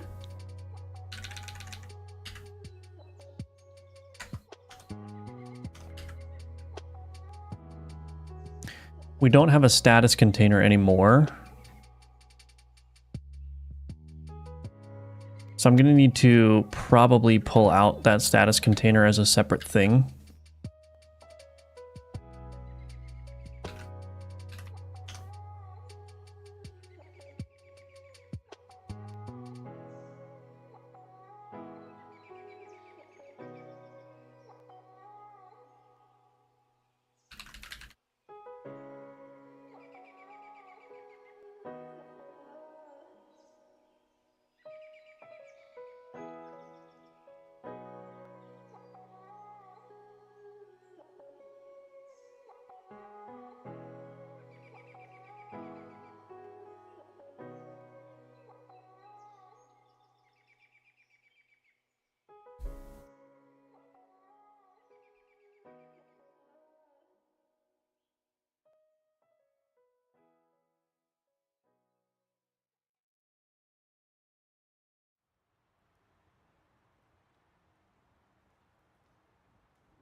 Just trying to figure out how I want to refactor this. I think what I'll do is probably just save this.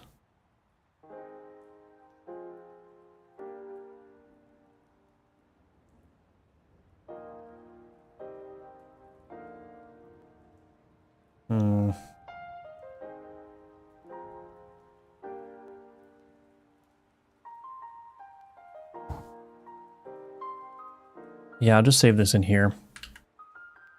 So we've got a status container, status label placeholder. I'm just going to make this... Well, does it matter? I don't know. I don't know.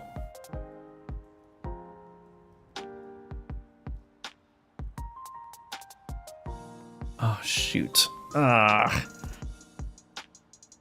Oh, there's a lot of considerations here. All right, well, let's just do this. Let's create a status container. Object game.ui.combat. What I'll do is I'll take any of the status related stuff here, get rid of that, and put this in here. Use game status type to status label. Let's grab that. This is honestly like one of the best ways to refactor is just like take the stuff that you know you want to replace and just remove it from the class that you're refactoring. Allow the errors to reveal themselves, because then the compiler will tell you, hey, here's all the places you need to fix. So instead of just like spending the mental energy trying to figure out what do I need to move, just move something you know is going to be moved out and just let the errors pile up, and then you can just work through the errors. It's a very nice way of guiding refactors, especially if you're using, well, I guess it would be only if you're using like typed languages with compilers or some other kind of like error checking.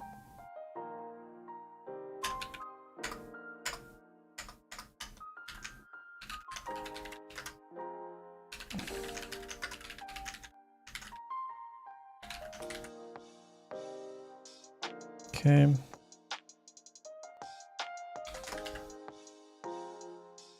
Public void register board.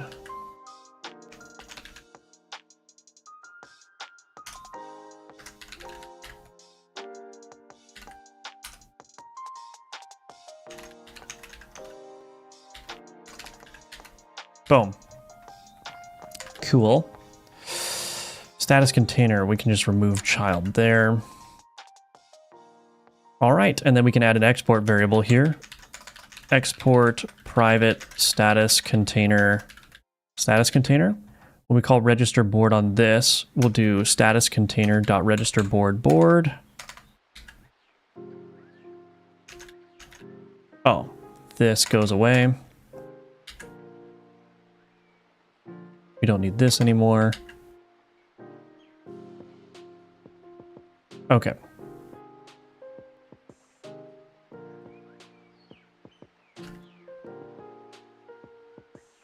Cool.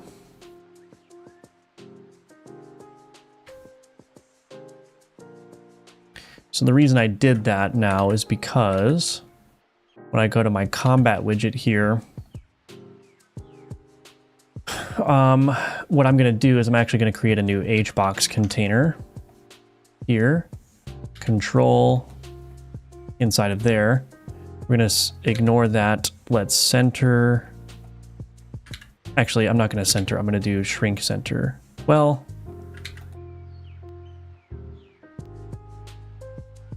I'm kind of worried that this might be shift around if the status size change. So what I might do just for safety purposes is I might just give this a sufficiently large minimum size in the X so that as numbers are added here, that it's not going to potentially shift around the layout. I think that's what I'll do. Combat widget. So this HBox container here can now go shrink center in the horizontal and shrink end here. Oops. Azir, what is your deal? Why do you have so much energy? Did you get a good sleep last night? Why do you have so much energy?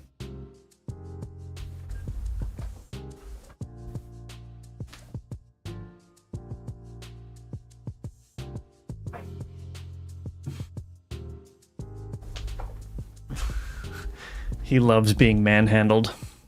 He loves it, don't you? Oh, do you like being manhandled?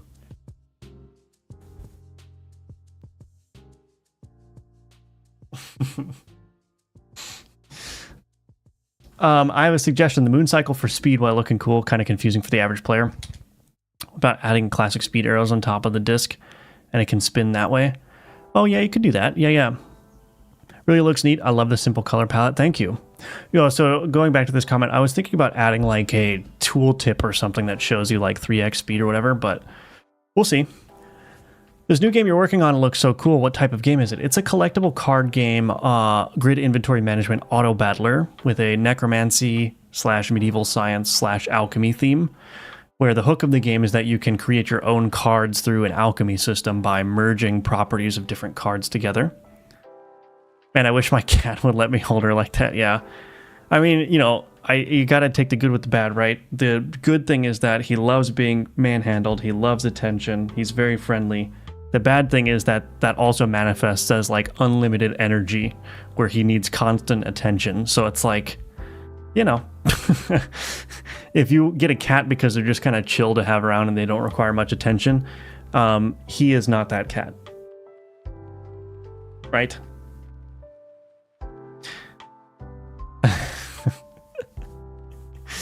Yeah, he's a good boy. He's a good boy. He just has a lot of energy, right, buddy? You just have a lot of energy.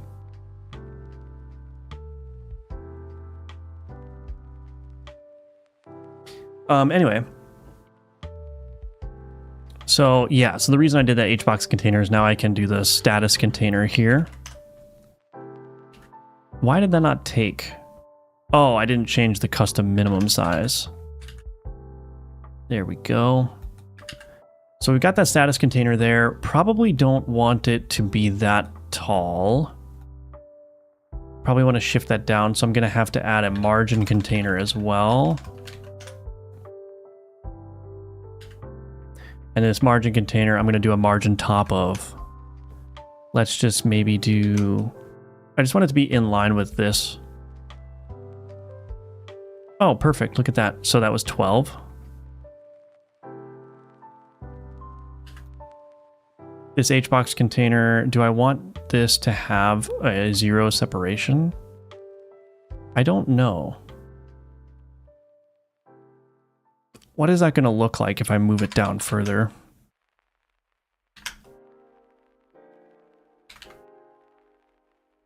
I think that's fine. So this is 12. Okay. So I just got to make sure all these have mouse ignore on. So let's do this. Mouse ignore.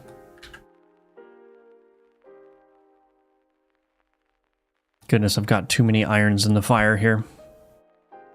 Ignore. All right, so then here, boom. Now the thing about this is I'm actually going to want to reverse the order of the icons, I think. Put the icon closer to the combat here. And then I also want to change the alignment so that it's pushed over to the right. I'm not going to do that through this scene though.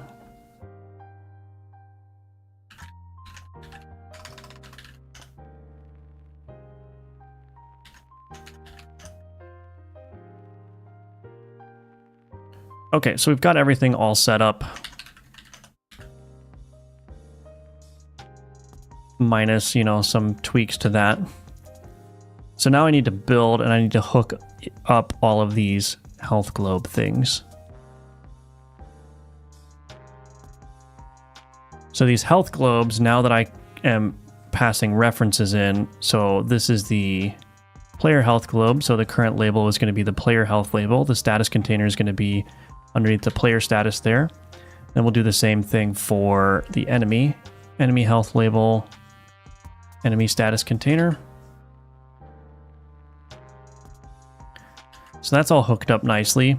I am going to want unique name for that. Let's turn off editable children there.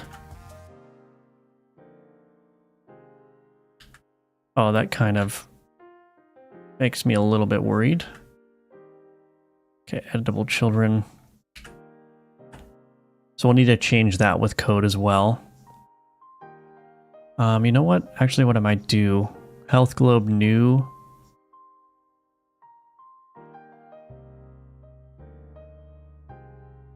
Oh, I already have an is player. Oh, very interesting. So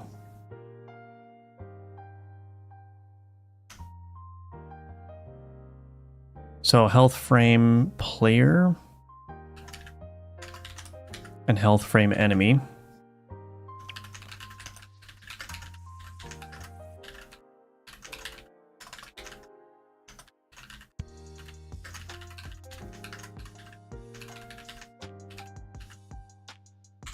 Health frame enemy dot visible is equal to not is player. Health frame player dot visible is equal to is player. Let's build again.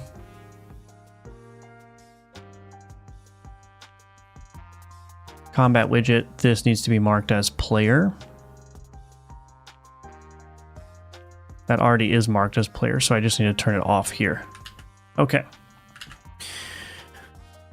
Cool. Let's see if this will run.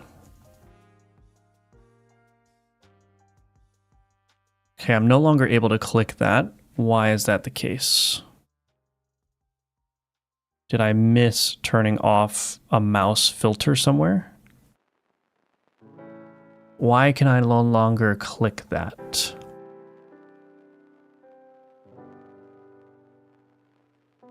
Oh, is my I didn't probably change the HBox container, did I? No, I did.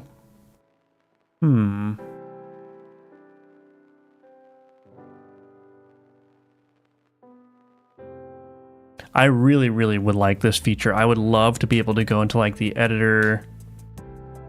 No. Like manage editor features in here somewhere.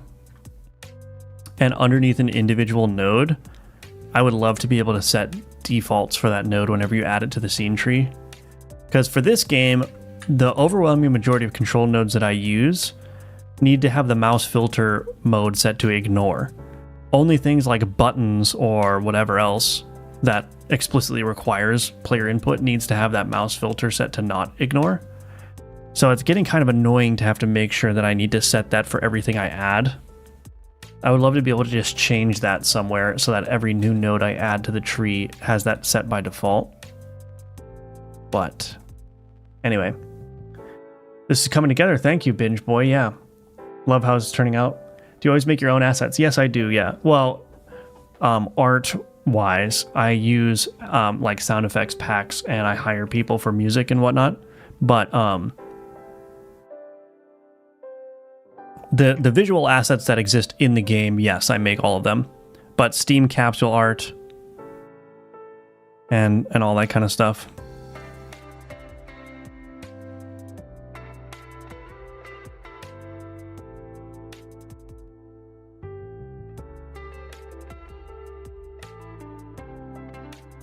So anyway.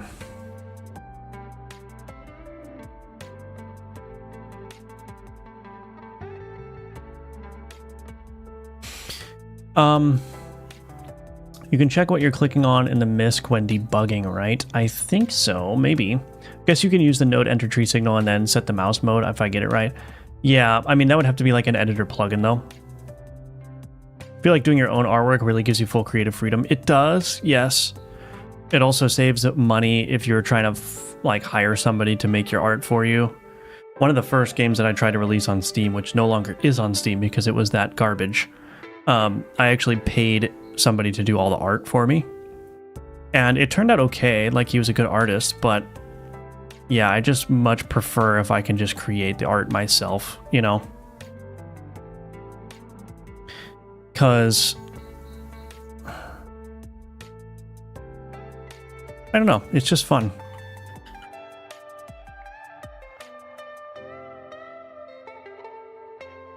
So I gotta think about this. What was I doing? Oh yeah, why can't I click in here? Interesting. It's not because it's invisible. That wouldn't be the case. No, the visibility doesn't dictate whether you can click on things or not. Or does it? Uh-oh. Are you serious? Wait a minute. Oh, you know what?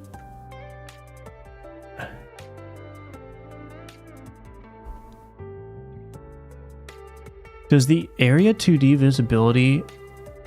Oh. Why is that the case? Maybe the visibility affects whether you can accept mouse inputs. I was under the impression that you could hide area 2Ds and they would still accept collisions, but maybe that's only the case for the physics, like interaction of area 2Ds with each other and not for the mouse. Interesting. What happens if I turn off the collision polygon 2D? I'm guessing since this is just data, it's still gonna work. Yeah, so I can't hide the area 2Ds because that will prevent the mouse inputs from working. That's interesting. Okay.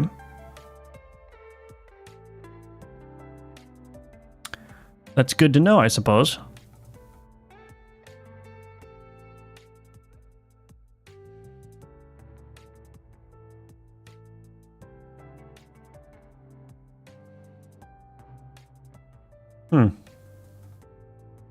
Good to know.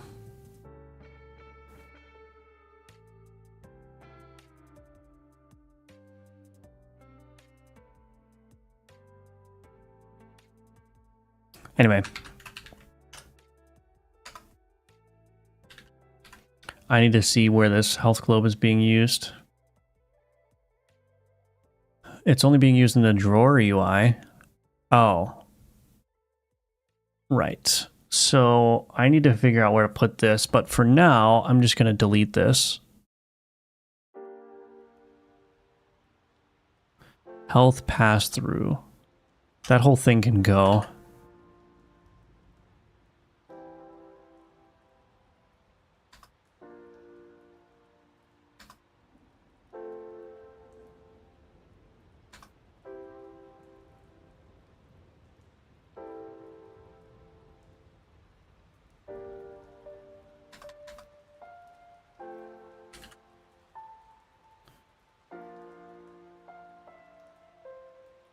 So I'll need to figure out where to show the player health in this screen. The enemy health globe is not being used anywhere. I find that hard to believe. Oops.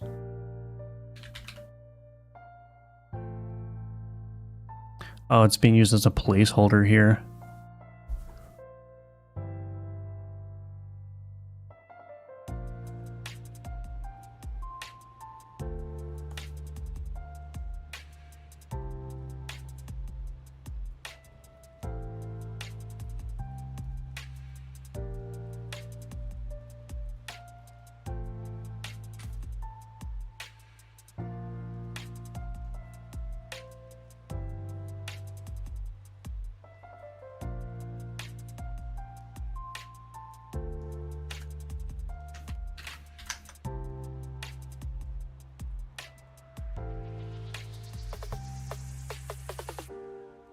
Okay.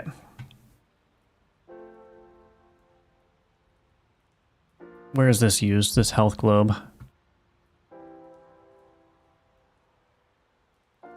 Yeah, so this is no longer a thing. We can get rid of this.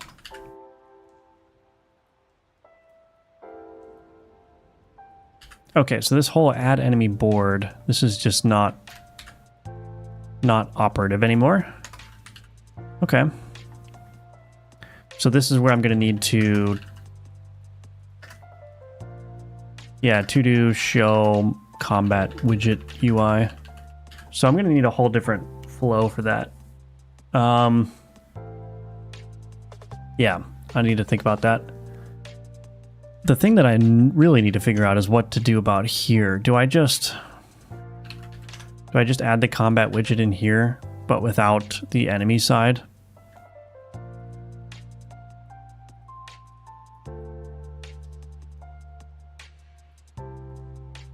Or maybe I just create like a little secondary version of this. I don't know. Gonna have to think about that, I suppose. Let's see if I broke anything in terms of running the game here. Okay, seems okay. If I go into combat, everything should work in combat. I'm just not going to have any health numbers here. So, but I should still be able to like do everything. Yeah. So the game is still functional, which is good. So the next thing to do is to figure out how to get this new combat UI. And actually this can go away here too, these speed controls. So there's still a lot of functionality that I need to do. That combat widget, I need to make these speed controls functional now. So that means I'm going to need to take code out of here for the speed changes. I also don't have an auto resolve button on this widget anywhere. So what I might do is I could make the orrery clickable and have it like say auto resolve. I still need to animate that orrery too inside of there. So still a lot of work to do on this, but we're getting there. We're getting there. But for now, what I'm going to do is commit what I've got here as completely remove the old health globe scene. Good morning, Lukey. Halfway there to become one of those wizard people that can make everything in a game from scratch. Yeah, I know. I know. I don't know if I'd ever do that though, because I don't, to be honest, I don't really like making music or sound effects. It's like extremely tedious. So I don't know if I'd even have an interest in getting to that point, you know what I mean? Especially like, I think my prediction is that the assets that AI is most readily going to create for games is not going to be 3D models or textures even, although I think textures for like random things like walls and trees are going to be very good like AI tools eventually. But I think people are sleeping on the fact that AI is going to be very useful for generating sound effects. I actually think that that's probably going to be the most common use of AI, sound effects and music in game development, because it's still really hard to achieve like a visually coherent game with AI textures and art and whatnot. But you can create sound effects pretty easily. Like a sound sounds like a sound, right? And it's like, if you need a sword clanging, it doesn't really, you know, it's either going to sound like a sword clanging or it's not. So I think with AI, especially with music and sound effects, I think that those are probably going to be the first major uses of AI in terms of asset generation for games. That's my hunch, because I've already seen websites where you can go and generate a sound effect by just typing in a description, right? So I want rocks crumbling and then hitting a tree or a building. Generates the sound for you and you can put it in your game, you know? So I love the cursor, very pretty. Thank you. I'm very proud of that cursor. I have to do multiple frames for that cursor too. Hello, Solo Leveling. How's it going? I'm going well. How are you doing? Quick question. C# state machine from Go Utilities. Do we have it same GD script? Yes. Yep, there's a callable state machine, which I can link to you right now. So let me do this. I always forget how to send. There we go. So there's the callable state machine for you. It's basically equivalent. Just played some Ballionaire. Nice. Finally got Claude Terminal running. It's crazy. Yeah, it's very good. It's very good.